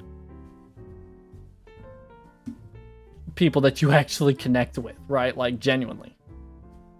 Not a lot, especially when you go through changes. Especially when you change your schedule, when you change your perception, you change your genres, when you change just a little bit about yourself, that's a consequence. Don't get me wrong. The people that I do connect with and that connect with me and so on and so forth. Appreciate the fuck out of them, right? Top of the line, top tier, right? Especially if they're a person that I've known for like half a year at least. At least. I would even say, no, you know what? More than a year, because it's easy to fucking connect with people for half a year. It's harder once you get to a full year, if not more, right? That's when things get trickier. So, anybody that's connected with me for more than a year, if even more than that, that's fucking insane. Because I'll tell you this right now, there are people that have given up on me easily within a half a year span. Like, yeah, they may be really involved. Oh my god. They may be really involved with me. I may be like a big like fan of theirs or whatever. And then I might slip and just not be active for a week or a month. And they'll forget about me. And they'll just go back to being strangers. And that's just how it is. That's just how it's gonna be. It's how it always has been, and how it always will be.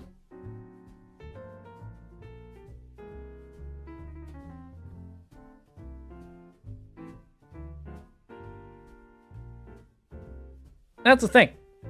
It goes back to why I decided to kind of just focus on myself as a VTuber.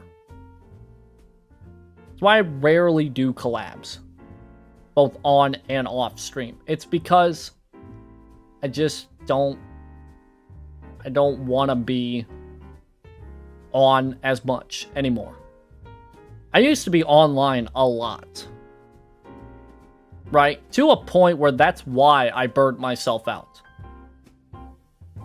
I burnt myself out trying to be active. Because I felt like you had to be active in the VTuber community to be taken seriously.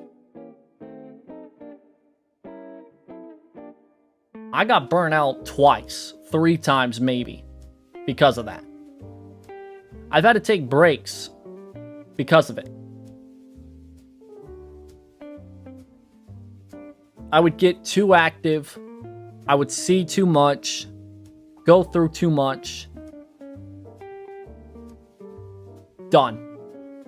Had enough. Completely done.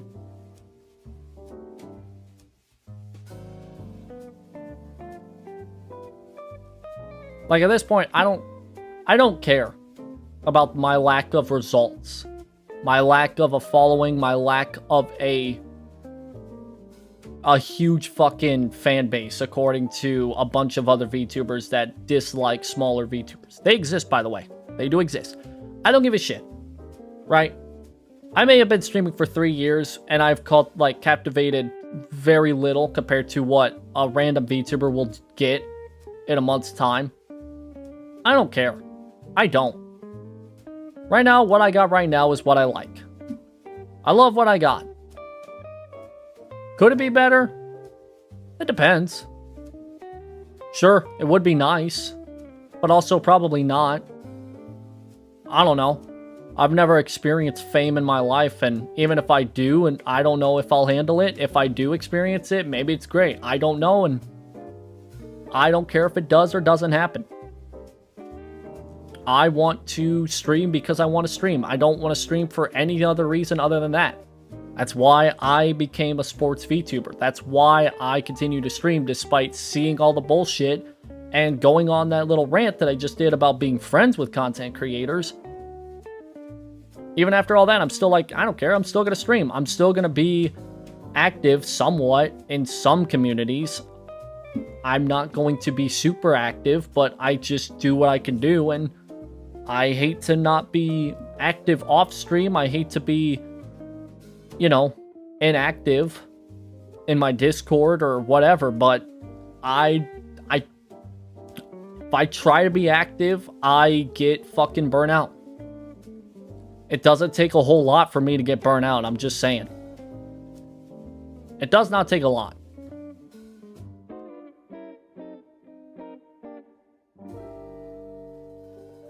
And that's something as a creator you have to realize. You have to find your limit for burnout and then try to realize that it's a real thing and then figure out how to avoid it at all costs. And if it means that you have to sacrifice being active, so be it.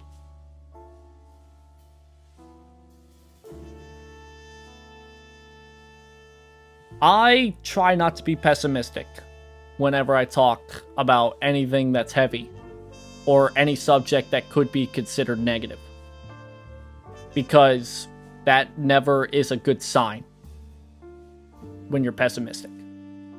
And I've been pessimistic about VTubing, and it's been a while since I have been, but that's why I do take hiatuses when I do. Because I get too pessimistic and I'm like, yeah, I need to take a step back.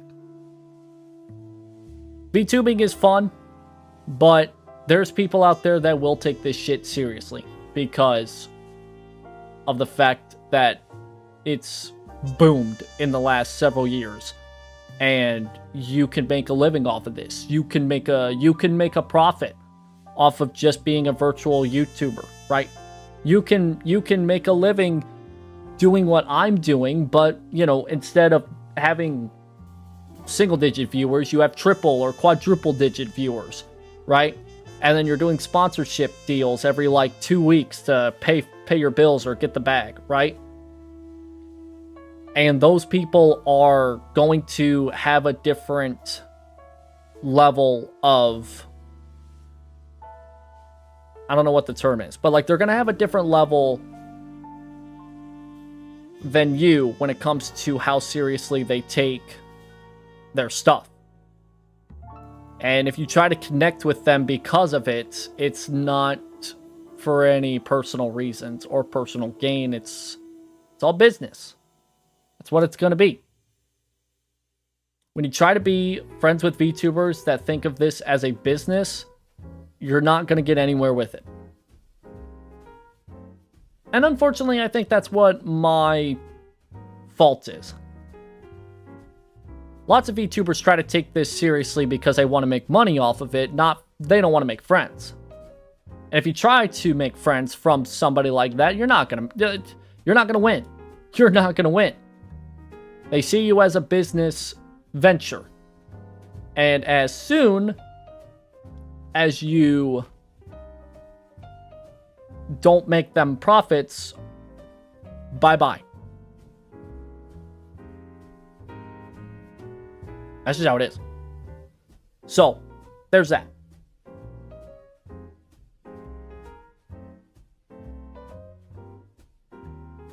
Again, that's why I've kind of tried to steer clear from trying to connect with other VTubers now. Because I just always have the worst luck when it comes to it. And I just can't, for the life of me, ever get it correct. I've tried so hard, so many times, to try and get something out of anything, and it just doesn't work.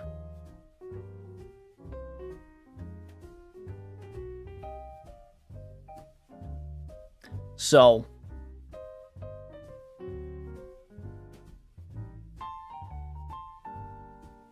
that's really the experiences that I've experienced in the first 2 years of streaming.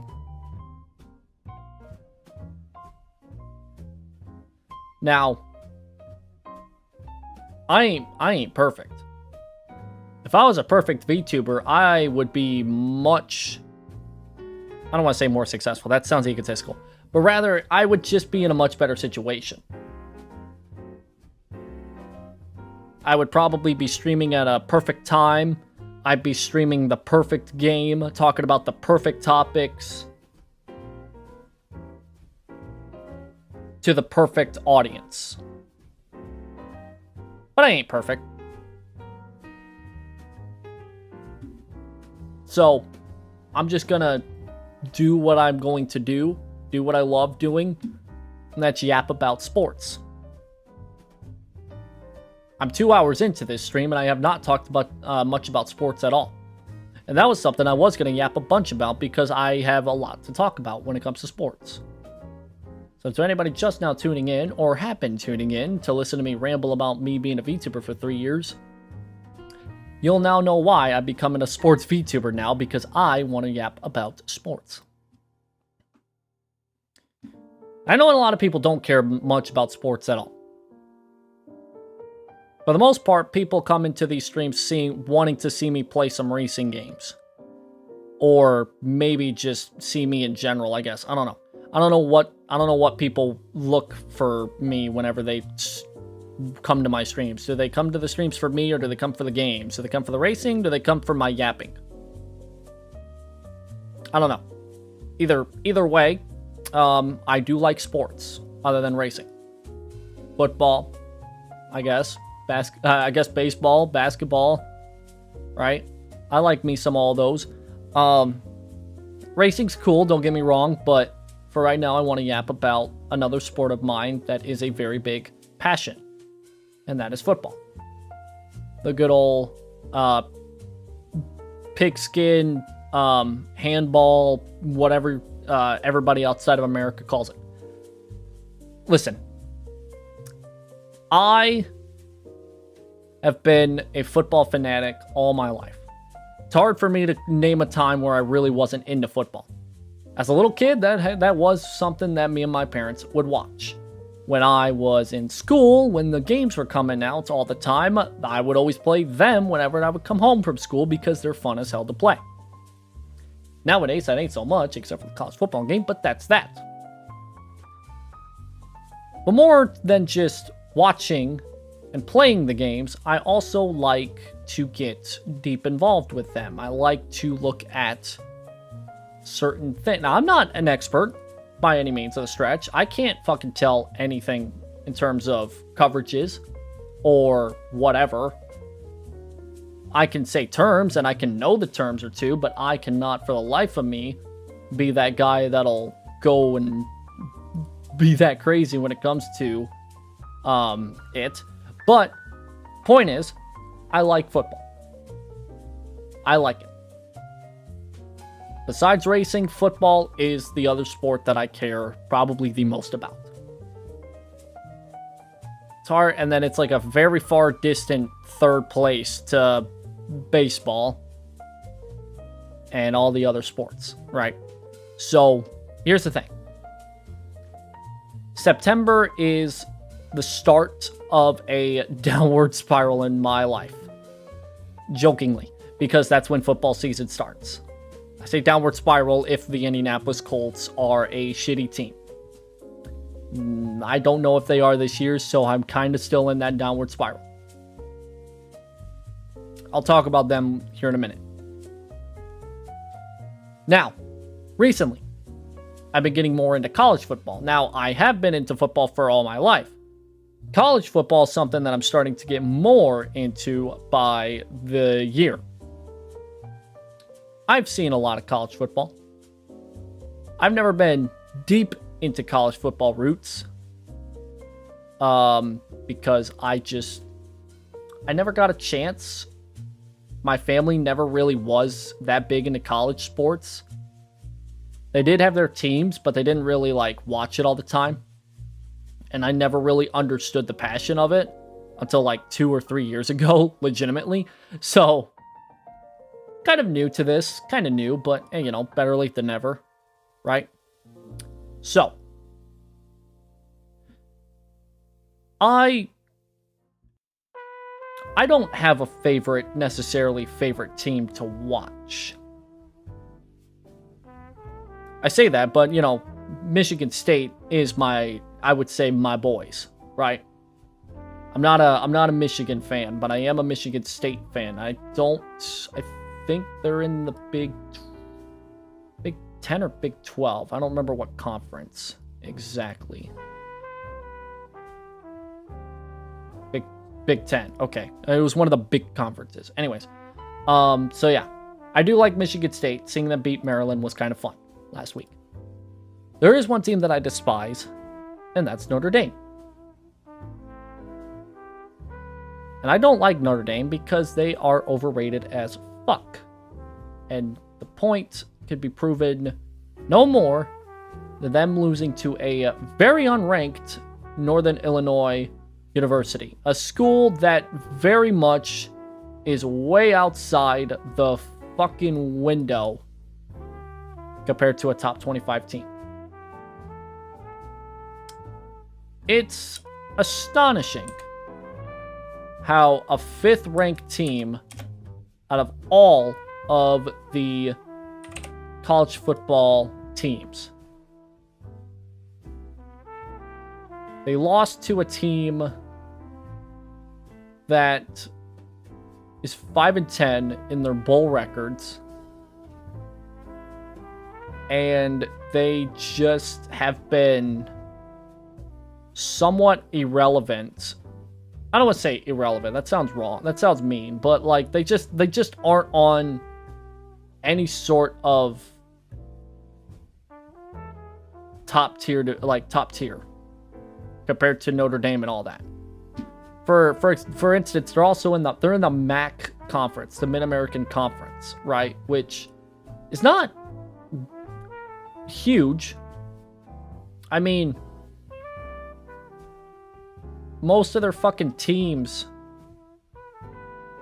consist of, like, barely that high-level institutions.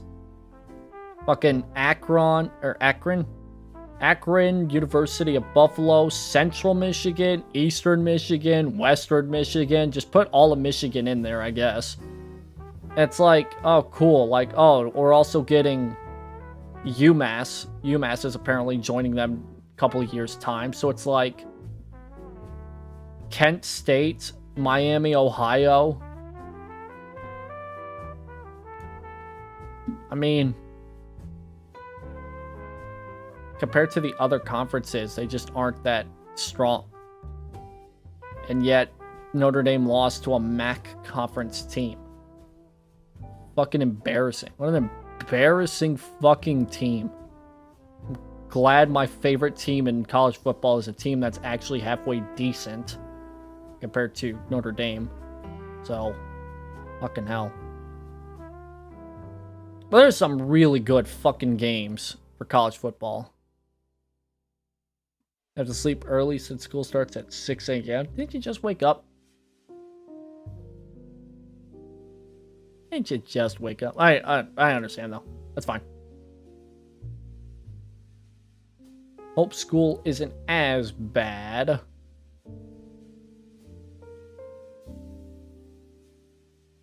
mean, to be honest, I don't know. I haven't been to school in like fucking forever, so I don't know if it's gone downhill or not since I left, but you know. Anyways. It was a hot day too. You know what? That's fair. That's fair. That is fair. I get it. I totally get it. No worries about that. I appreciate you stopping by as always. Like I said, hope school doesn't go so badly. Okay. Anyways. I have not really been much of a college football fanatic, like I said before, but I do try to keep track of my... Keep seeing brain rot left and right. Oh, good lord. Yeah, that's to be expected. That is to be expected. Then again, I feel like when I was in school, I feel like that was also at a high level too. So, you can never escape it.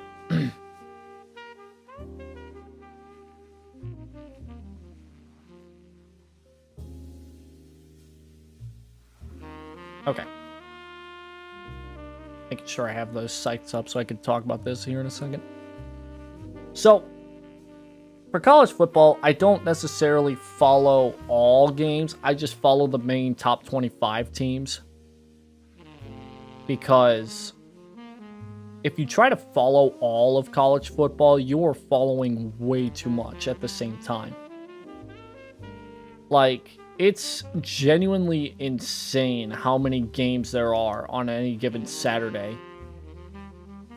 Like, there is genuinely, like, almost 100 games going on. So it's just better to narrow it down to the top 25 ranked. And there are still some pretty good games going on this week. Last week was whatever. I mean, fucking Texas beat Michigan. Yippee-ki-yay, right? You won't necessarily see any, like, super good games until, like, at least week 7. Maybe week 6. Yeah, I gotta keep an eye on the top 25 teams. I always do that, but with that, I'll talk more about college football at some point. I want to talk about some NFL. I used to kind of do this when last season was a thing. I'd go through the games, I'd try to talk about them and be all like, ooh, whatever. I might not do it as much this year because, to be honest, I'm going to be, like, super late to the party with a lot of these streams. Or, yeah, a lot of these, like, chats or whatever. So, I probably won't go too much into depth about, like, every game or whatever. Plus, I didn't watch every single game. I tried to focus... I probably focused way too hard on the Colts game against the Texans because I really wanted to see some fucking Colts action. Because let me tell you, when you do not see anything from your favorite football team for like 7 months out of the year, you go nuts. You get that withdrawal. And I had that. I had that in fucking July, I'll tell you that. I might love football a little too much. Anyways, but I will try to go through some games that I saw that were really fucking cool to watch, or funny, or shitty. I might even move over to the other, just so I can... No, that probably would be a nice idea.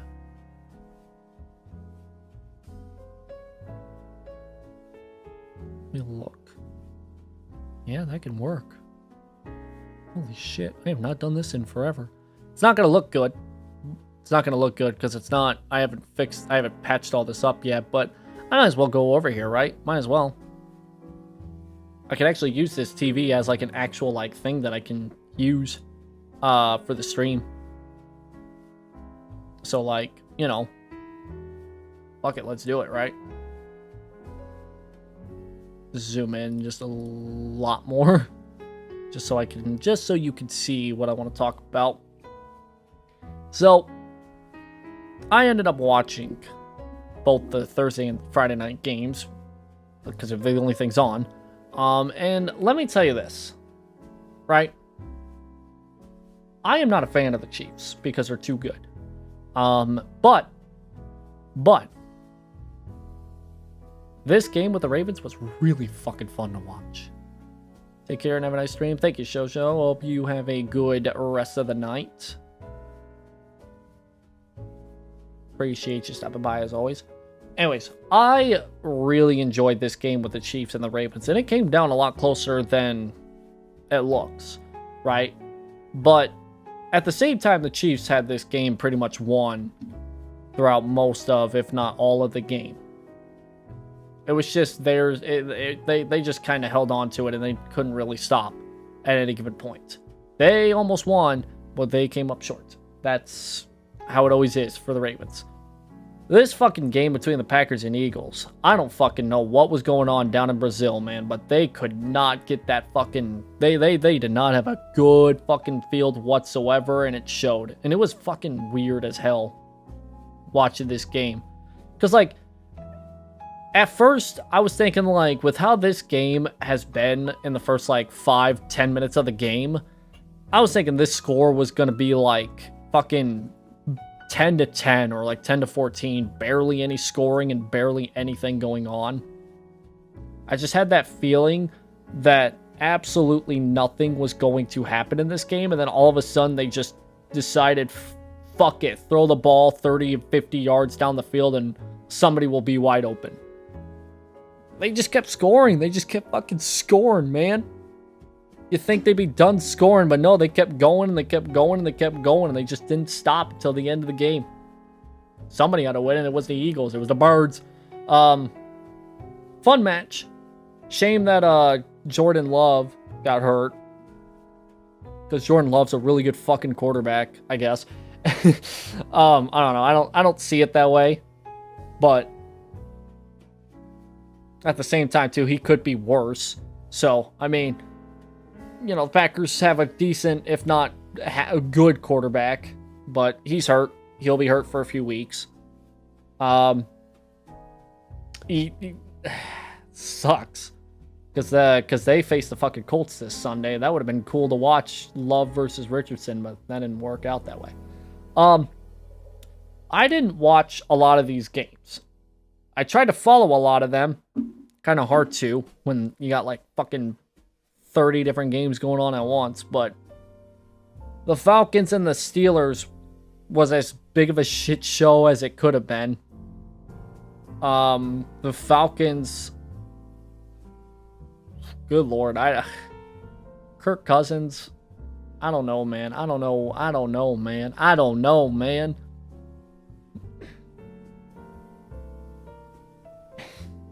I'm trying so hard not to be like hard on the Falcons or like hard on Falcons fans, because it is his first game. It is his first game, and it is just something that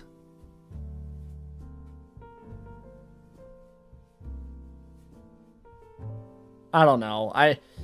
He looked bad. He looked bad. Good, obviously not terrible, but it definitely was bad for him.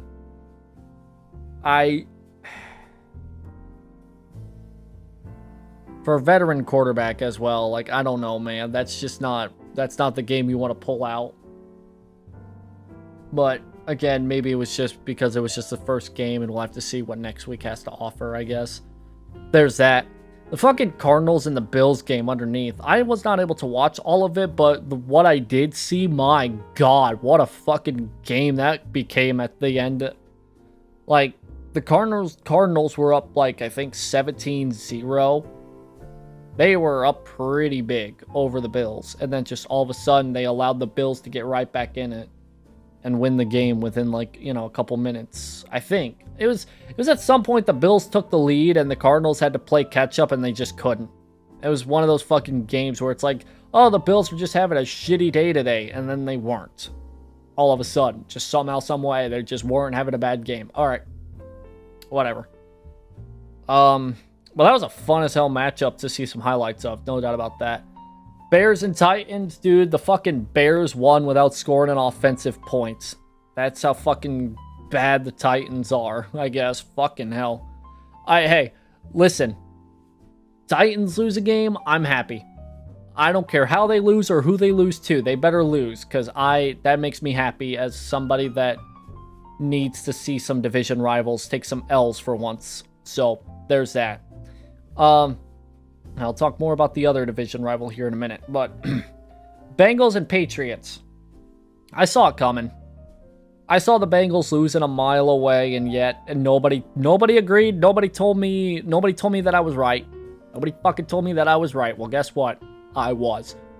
The Bengals never do good in week 1, or like they do better week 2, but they struggle the first like bit of the season. And this one's no different. They never get on the same page until like a quarter of the way through the year, and then that's when they start picking things up from there. So there's that. I'm gonna skip this game until very last because I have more to talk about that. Now, Jaguars, Dolphins, another division rival finally losing another game. That's great, because that means that there are 3 teams in the AFC South that are 0-1. Which means that, hey, at least there's still an opportunity for the taking for second place at the very least.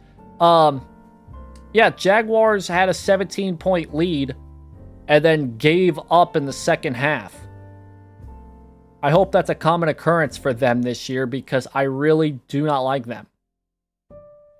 And I'm just glad that they fell off the face of the earth in the second half against the Dolphins. That was really funny. That was really fucking funny, all things considered. Panthers fucking suck this year. I feel bad for Carolina, man. They might end up being like relegated, or they might move because they have just had shit after shit after shit thrown their way the last couple of years that I wouldn't be too surprised if they end up having to like, if this ends up being a year where the Panthers are like in talks of maybe moving to a different place, because who the fuck wants them? Charlotte probably won't want them anytime soon. God damn, they're fucking terrible. They get decimated by the Saints in week 1.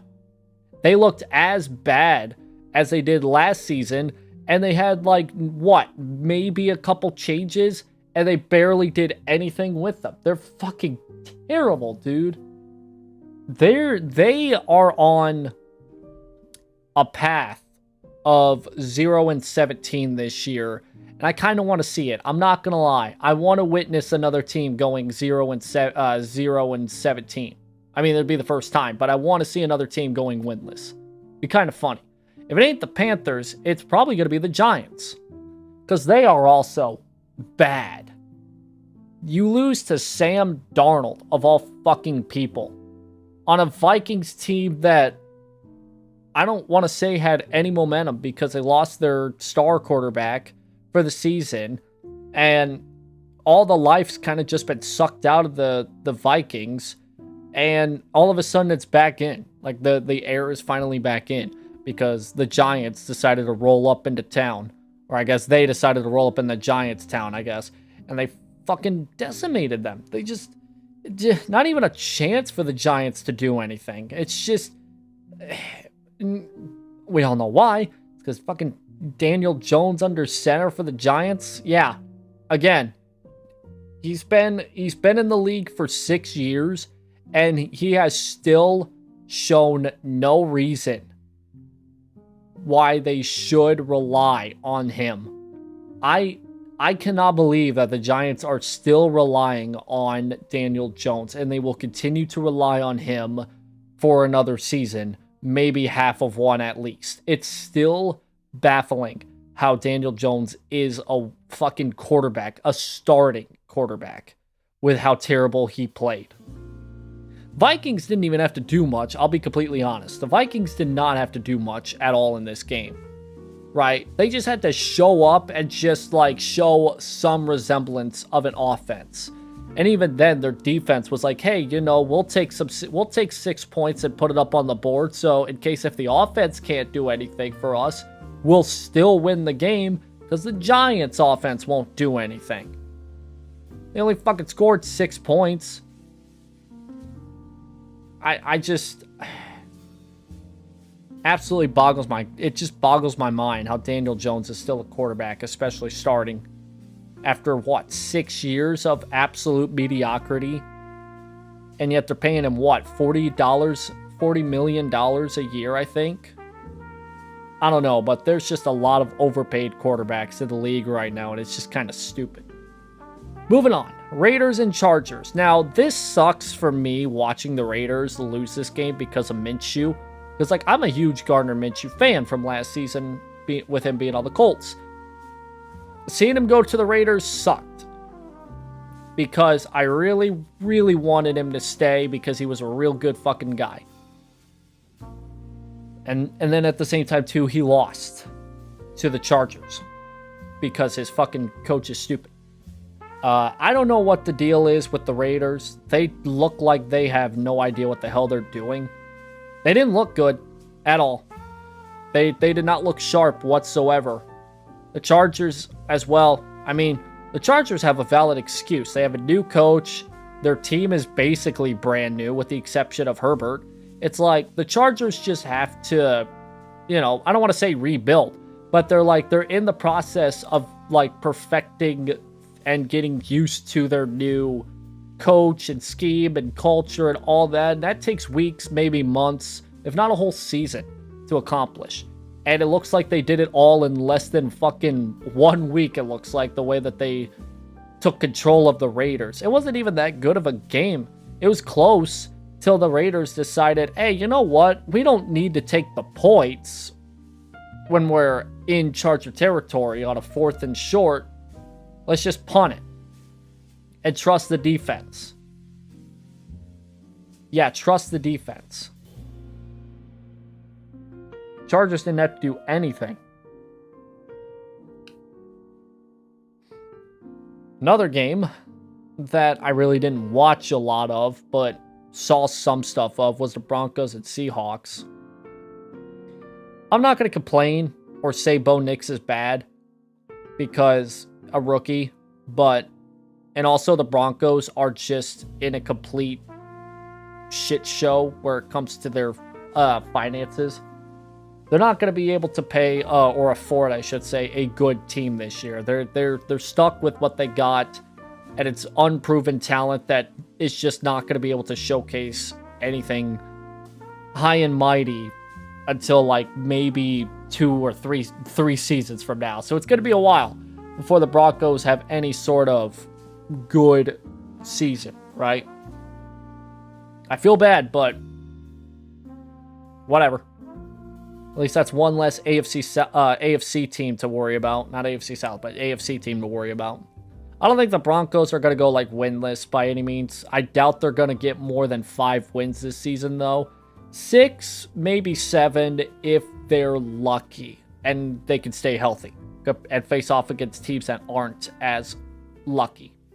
But I don't know. What I do know is this next game, oh my god, I have something to say here.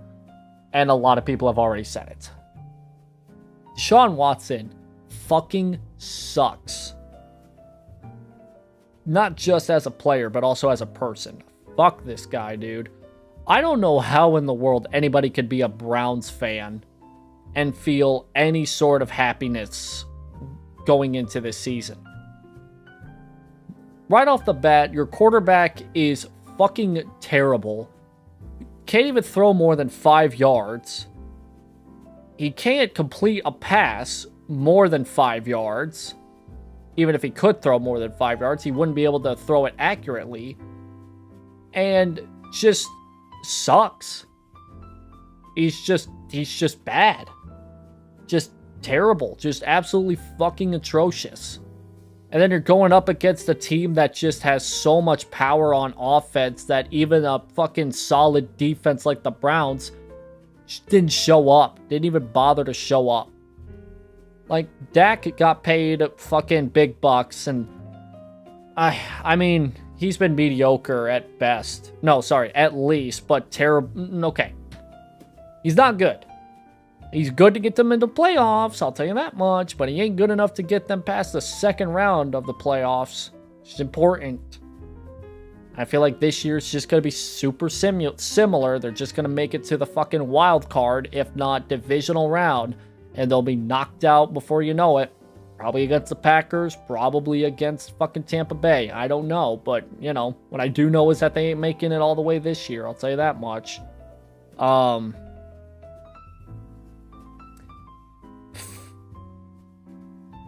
The Cowboys just had to show up because Deshaun Watson had to play. Like, I experienced this kind of game when the Colts faced the Browns last year. And when Watson got hurt, I knew that the Colts were fucked.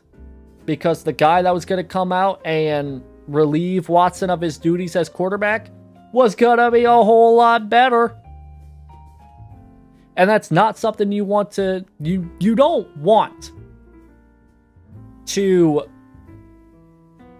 feel like a guy that's supposed to be a backup quarterback is going to do much better than your actual quarterback. But hey, that's the Browns for you. Their backup quarterbacks, which I think is Jameis Winston, if I remember correctly. He's a real good fucking quarterback compared to Deshaun Watson. Oh my God. Oh my God. If Deshaun Watson is healthy this entire season, if he even plays this entire season, the Browns are fucked. They're much better off with Jameis Winston or whoever's their backup quarterback.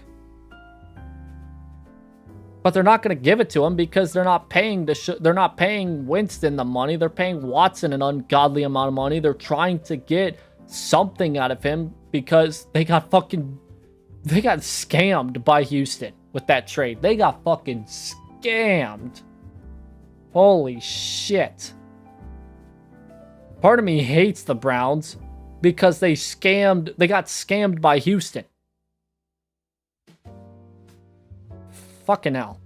I hate the Browns. Fuck the Browns. You know what? Screw it. I am officially declaring the Browns as my #1 most hated team. They got scammed by the Houston Texans of all fucking teams. If it was any other team, I would not care. If it was any other team, I would not care. But because it was fucking... Where's it at? Because it was this fucking team right here, a fucking division rival. Yeah. I'm gonna be a little salty.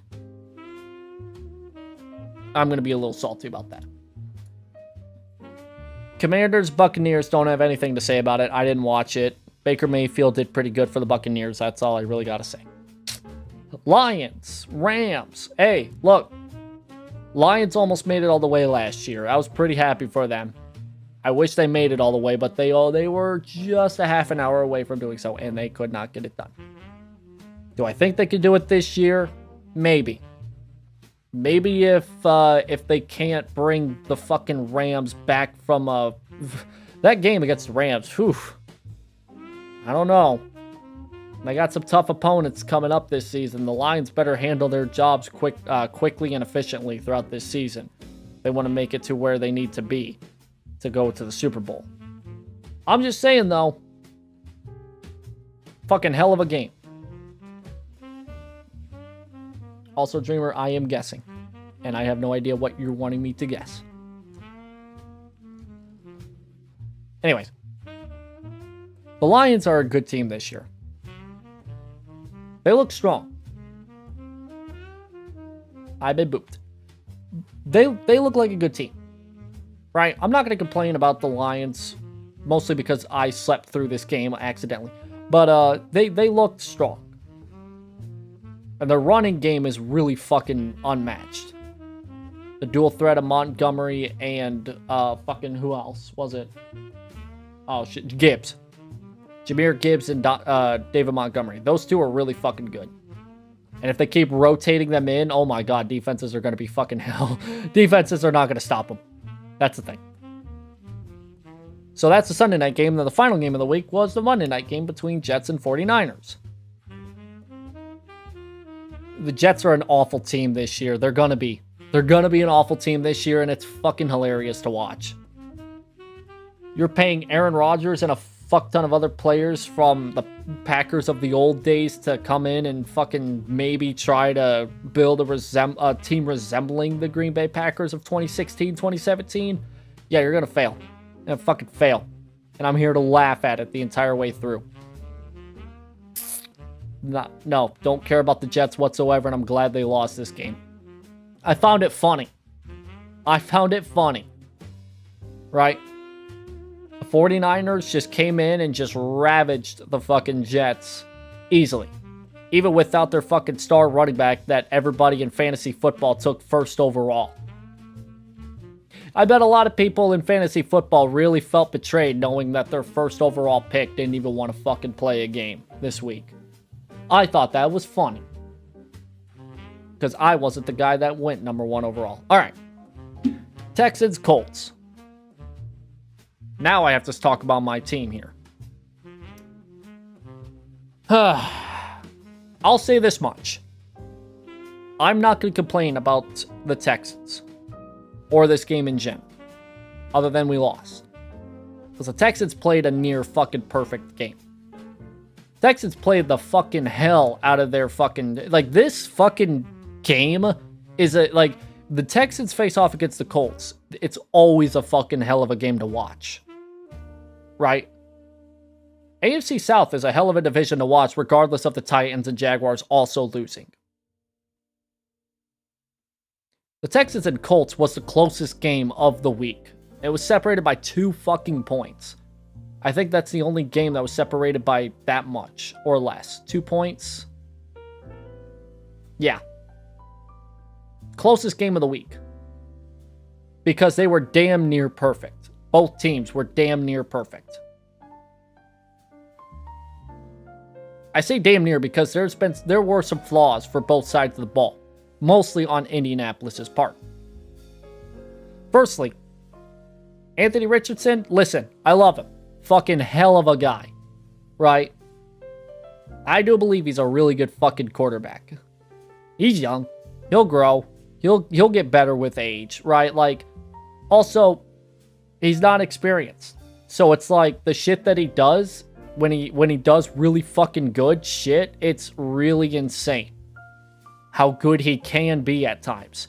But it's the problem with consistency. He's not good with it. He will make some fucking dimes of throws every couple plays. But in between those plays are throws that are overthrown, throws that are way too quick and way too fast, and just too early. Very like Madden-like, where you just throw the ball thinking that the receiver is going to look and know that the ball's coming their way. But in reality, you got to make sure that your receiver is paying attention to, at that point when you're throwing the ball, which that was a problem in the game. He made passes that weren't that fucking good or timed well. So that's just, that'll come with time, right? The Colts also Richardson threw an interception. Okay. But in his defense,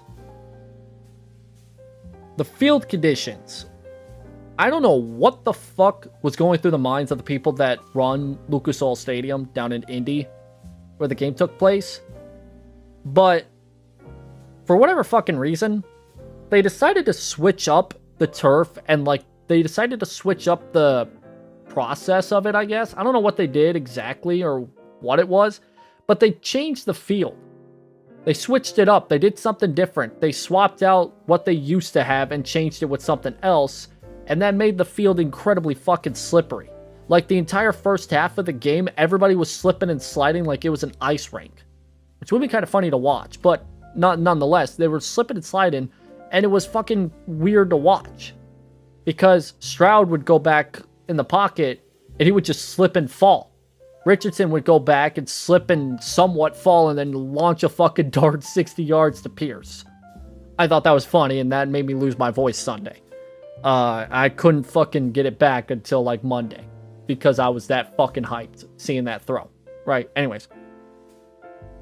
Fucking best throw of the week, and yet that barely gets talked about because the Colts lost. Fuck the media. Anyways. The field conditions in the first half were not good whatsoever. It got better in the second half because I think they switched out the cleats. Most people did, at least. But yeah, the reason why I can't fucking speak. The reason why Richardson threw that interception, which I would say costed them the game because they were in field goal range. And if he didn't throw that interception, it would have been a field goal, which the Texans would have lost by 1 point. If the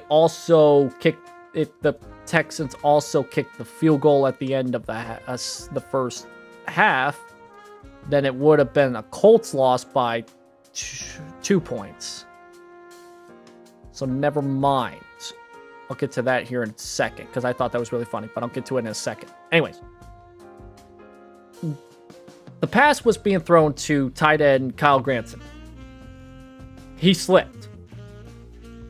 If he didn't slip, that pass was right in his hands. Good fucking catch. Maybe a fucking 10 to 15 yard gain down the field. Somewhere in between there. He slipped. And when he slipped, the ball went right to the hands of the safety. The safety of the linebacker that was behind him. It was not Richardson's fault. It was just the field conditions and just poor timing. Bound to happen. bound to happen. That, I believe, would ultimately be the difference between 29 to 27 to 29 to 30. Maybe. Texans played a near perfect game with the exception of two things. One, Stroud did throw 2 interceptions. Both of them were overturned. The first one being stupid because they said that the cornerback, which was Juju Brents, was out of bounds, and he wasn't. I'm not saying this as a Colts fan. I'm saying this because it was true that he was in bounds. But apparently he wasn't. Whatever. Second interception was called back for pass interference, which ultimately the Texans went and scored. So, 2 interceptions taken away from what would have been game-changing. Whatever. Outside of that, Texans were perfect. With the exception of one other thing, and that was at the end of the first half, the Texans were driving down the field, legitimately driving down the field. I think that same drive where Juju tried to catch that interception and didn't. They drove down the field, and they tried to run the hurry-up offense where, you know, you're driving down the field, getting the passes complete. They were doing good. You know, as good as they could, I guess. And they got into field goal range. Okay. And there was a pass. I don't know if it was to Noah Fant, their tight end. It was one of their tight ends. He caught the ball. And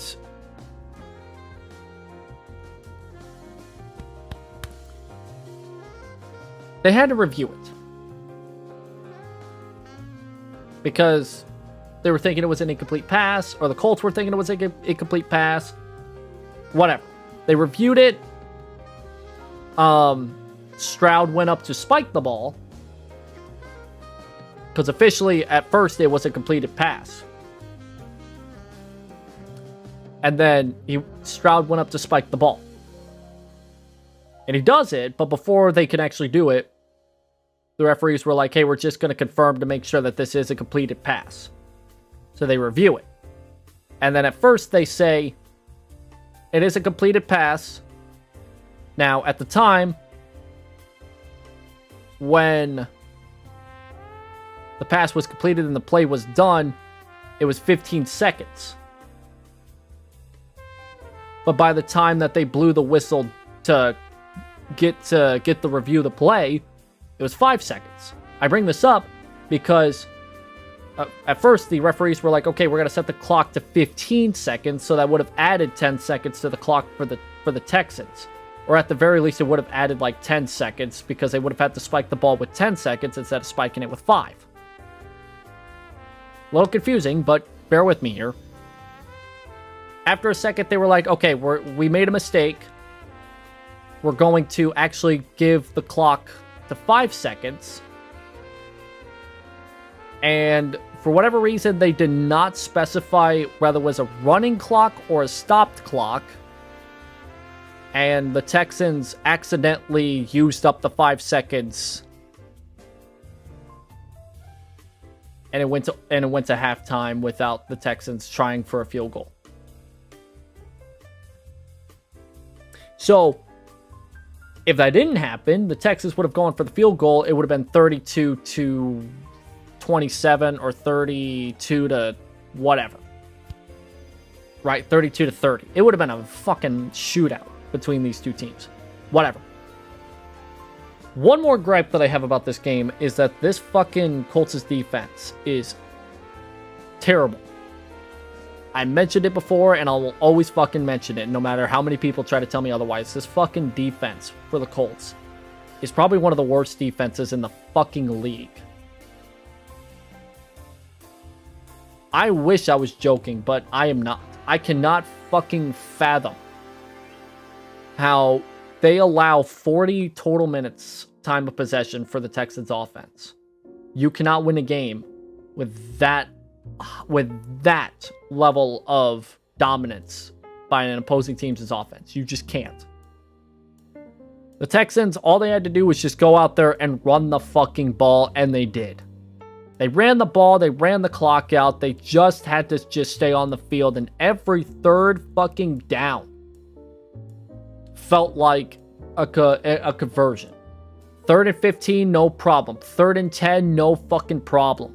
3rd and like 8, give it to Mixon, he'll run it for 9 or 10. It's fucking ridiculous how the Colts' defense bent so many times on 3rd and longs just for no fucking reason. The Colts had a chance to win the game if they got out there one final time before the 2-minute warning. 3rd and whatever, Stroud makes it look easy, fucking passes it, boom, 1st down, basically game over, right? No fucking shot for the Colts to go back on the field. They just couldn't because they couldn't stop the run. They allowed more than 200 rushing yards total between everybody that ran it, between Mixon and fucking Pierce. They just... stupid. How the fuck does this team expect to win more than fucking 8 games this season if their offense can't go out on the field and the defense can't fucking rest? The defense is fucking terrible. They barely allow the offense on the field. And when the offense is on the field, they are off it in quick record time.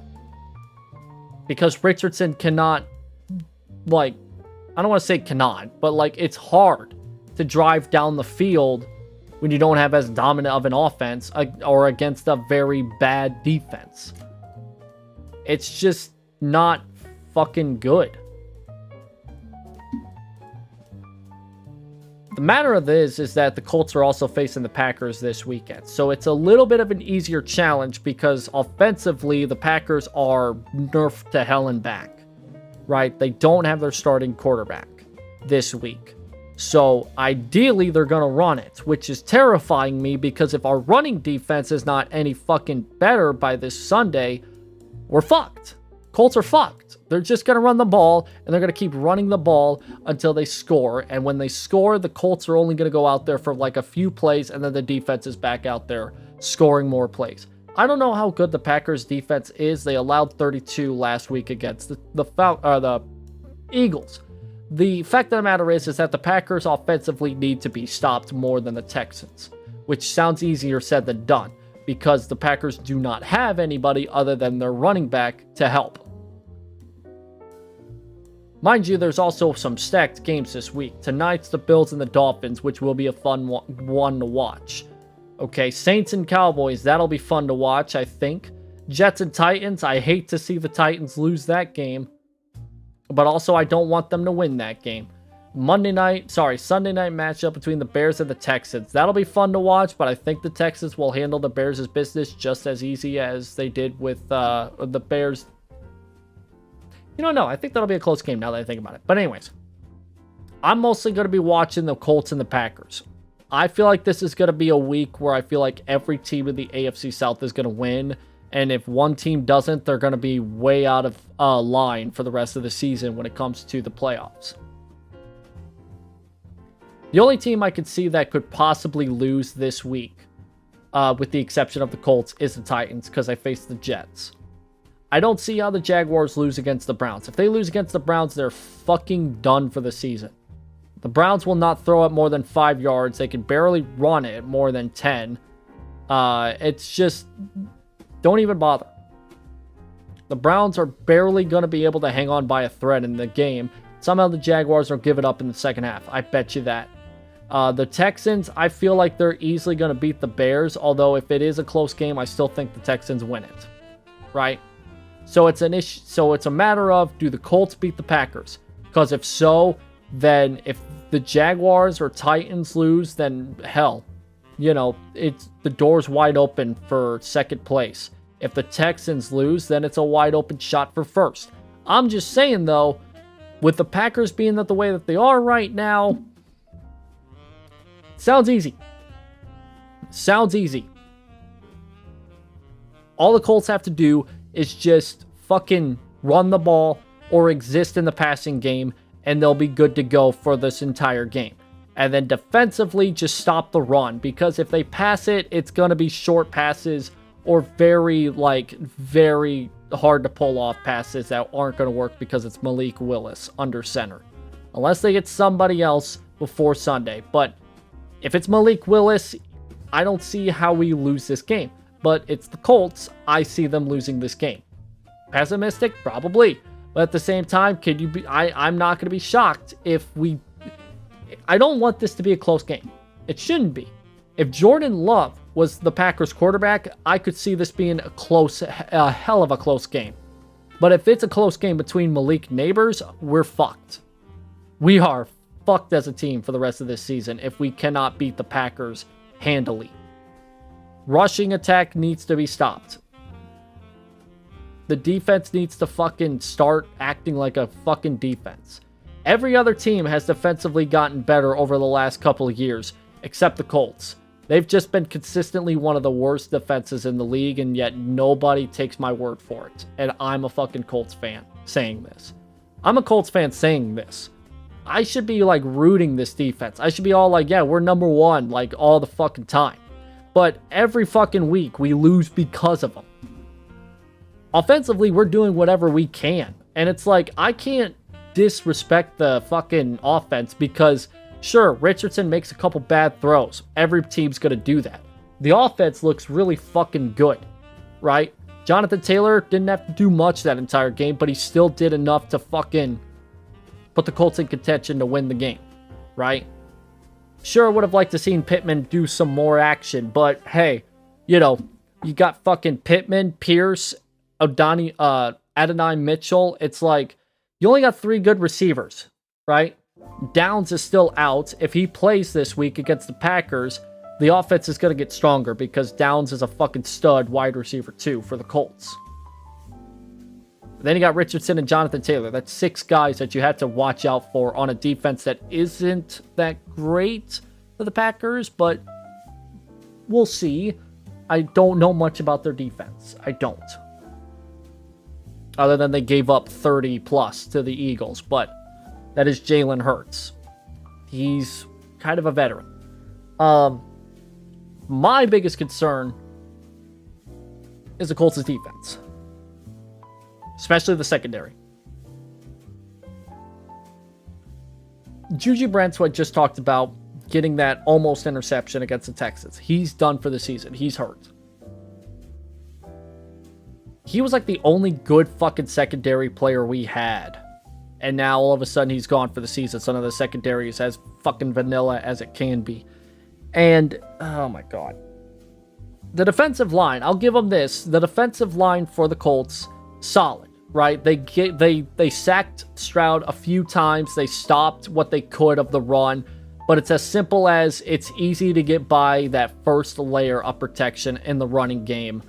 All you have to do is just kind of run it outside, because every fucking defensive play is, hey, defensive line, crowd the middle instead of push out. So that's the issue. If they run outside, it's going to be a problem. If they run inside, it might be more of a problem. I don't know about that, though, but we'll see. The secondary and the linebackers, I fear they're just not so good. Despite having some talent there, there's just not enough talent there for every play, right? They'll get a stop on 1st and 2nd down, but they'll bend and break on the 3rd and 4th downs. They'll just not fucking exist. And they'll give up key fucking 3rd downs to bring the offense back on the field and bring the defense off of it. The Colts have never been a time of possession fucking hog in a while because of their defense. But if they can win a time of possession battle against the Packers, that'd be some confidence for me. That'd just be a layer of confidence that I would have with this team. But for God's sakes, they just need to get the fucking defense to stay off the fucking field. Okay? I don't know if that's going to happen. I don't know. Against the Packers, maybe. Especially one that isn't with their quarterback, their star quarterback. That just means they're going to rely on the running game more. If I'm the fucking Packers in this situation, I'm relying on the running game. Because you have a pretty good running back.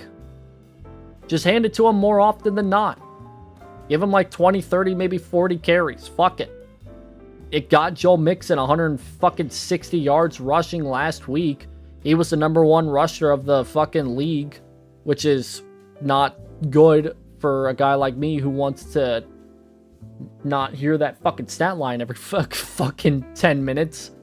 It's like, what I hate as well is that the Texans did a near perfect game and the Colts did as well, with the exception of the fact that their defense just sucked ass. Offensively, both teams looked good, but yet the media doesn't care about the Colts doing halfway good on fucking offense compared to Stroud. They just care about the fact that Stroud was able to just throw it to Diggs and he was open because the fucking secondary for the Colts was non-existent. They just don't want to fucking, like, Richardson's a fucking dog, and if he could fucking, you know, stay healthy, he's going to be underrated as fuck this season, because the Colts offense is going to be powerful with fucking Pittman, Pierce, and Downs, top 3 receivers, easily fucking doable, right? But that defense is going to kill us. The defense is going to kill us. Offensively, both teams did perfect, with the exception of the Colts throwing an interception, which again wasn't all on Richardson's fault. Richardson did all he had to do to try and keep the Colts in the game. I mean, that last offensive drive where Richardson fucking just said, fuck it, throw it down the field and found Pierce double covered, still caught. Richardson did what he had to do. He drove the Colts down the field, got a score. Right? If the Colts were able to get one more offensive drive, the Colts would have won it. I guarantee it, the way that team was going. They weren't perfect always, but fucking Texans played a near perfect game, I'll tell you that much. The Texans played a fucking perfect game compared to the Colts. Right? Again, Stroud threw 2 interceptions, but not actually. You can throw 2 interceptions, but if they're both being called back, it's not actually going to be detrimental to you. But, like, anyways, the Colts' secondary doesn't exist.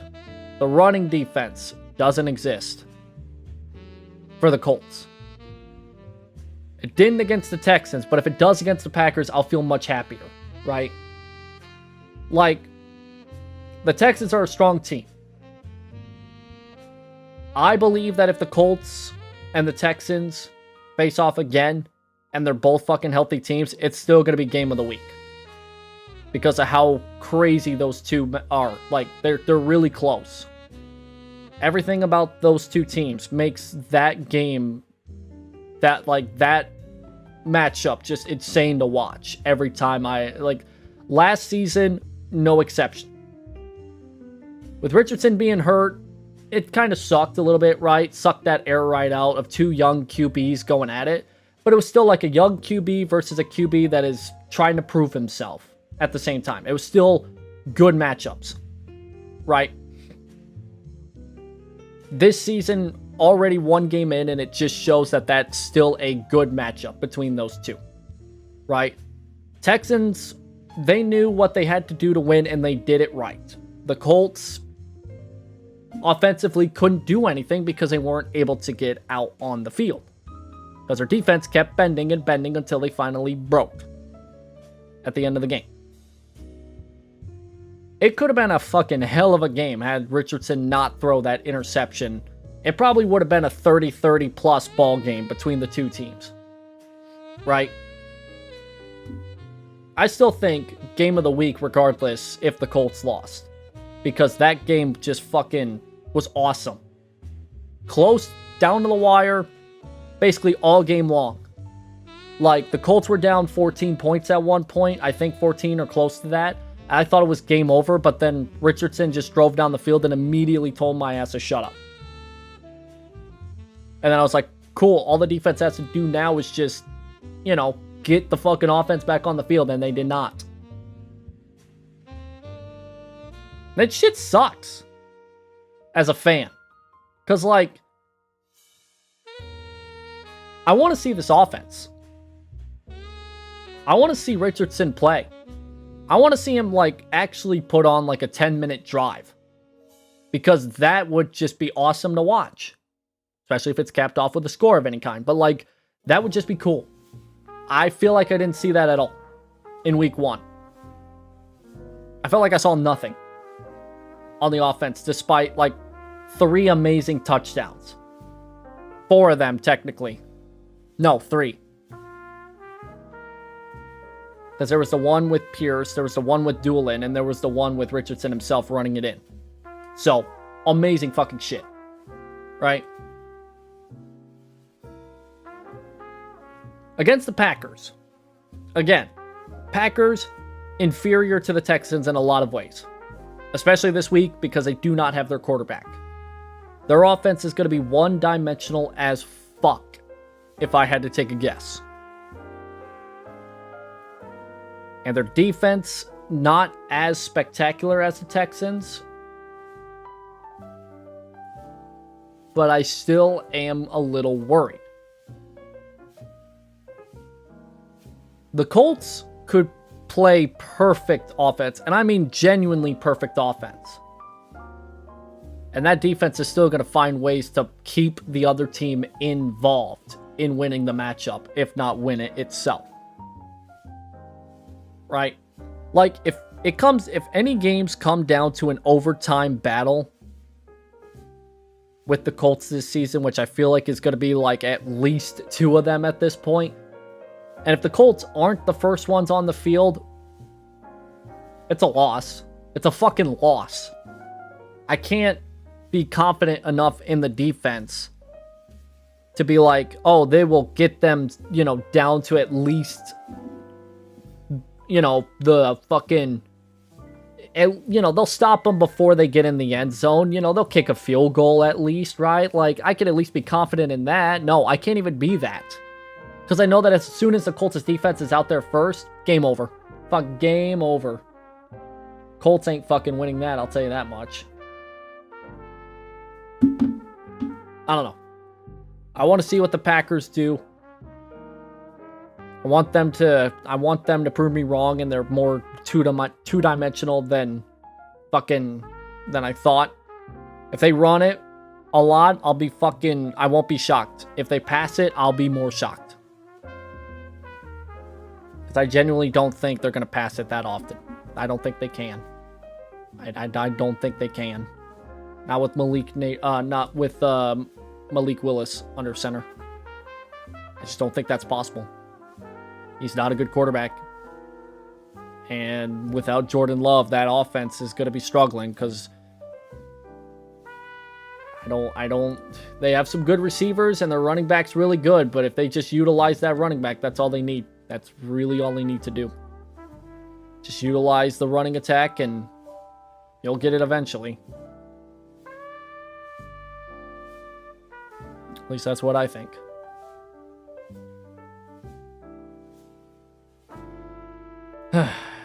That is what I mostly wanted to talk about.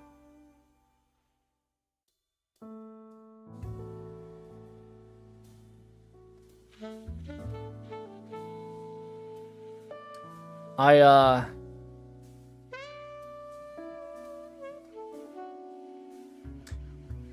like sports, if you couldn't tell. That's just how my life is. And I'm that invested in it.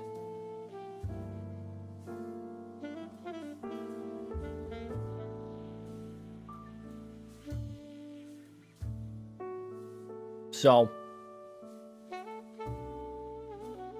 I kind of want to go through and talk about this every week now that the Colts are actually back on the field and doing shit again.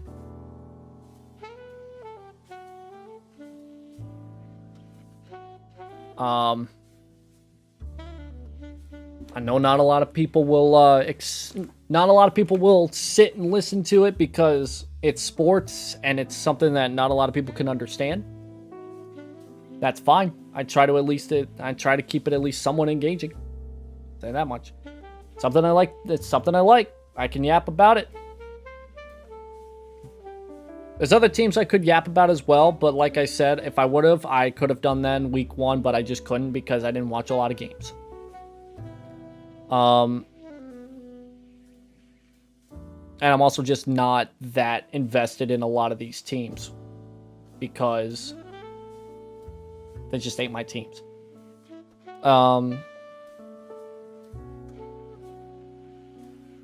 I'll just fucking yap my ass off about a lot of fucking shit for the Colts, I'll tell you that much, but yeah, hopefully I don't have to do that. Hopefully I don't have to be that pessimistic every fucking week. Why I hate when the Colts lose. Every time the Colts lose, I go into the next week's game thinking, oh, it's not going to get much better. Because fucking, especially defensively. If offensively the Colts are struggling, I'm like, okay, they can improve. They can switch things up. They can change. Because every week's different offensively. Defensively, it's been the fucking same with Gus Bradley as the coordinator. It's been the same. It never, ever, ever changes with him. He likes to play blitz. He likes to do zones and other sorts of patterns that do not work with a secondary that's weak. But yeah. That's why I want to play more football games, and that's why I want to play some more sports stuff at the same time too, because I have more of a passion for that than I do shooters, because shooters just don't. Shooters to me just don't have the same level of passion anymore to me than it used to, right? So that's just how it's gonna be.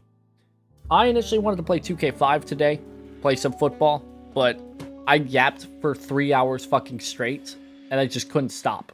And I just could not stop. And I feel like that is a good place to stop. Because my voice is fucking gone. If I stream anything tomorrow, it's going to be iRacing. Which more than likely will be... Yeah, I can easily do that. It'll probably be later than now. I don't think it'll be as early as today. I think it'll probably like start at around this time frame. Maybe a bit earlier, maybe a bit later. I'm not too sure, but I still want to stream tomorrow at some point or another. So there's that. Then Saturday's the next race for VTuber Racing Series. And then if I can do anything Sunday morning, I'll try to. If I can't wake up earlier than 10 o'clock, then I'll probably wait till that night. Maybe. Oh, fuck. It's that Sunday night game. Oh, boy. I'm going to have to... Oh, I could... Ooh. That might be a special stream if I have to do a Sunday night stream. Ooh, that might be special. We'll see. We'll see. But look forward to tomorrow and Saturday's stream, because I will be doing that at least. I'll have to see what time I'm awake Saturday for the VTuber Racing thing. That might be later as well. Depends on how my sleep schedule is. But I plan on streaming tomorrow and Saturday. Maybe Sunday, if not Monday. We'll see. I want to also maybe try a schedule. See if I can actually go through with it again. Maybe. I'll have to try, but I'm not going to promise anything. Anyways, thank you all so much for watching. Take care. Have a good one.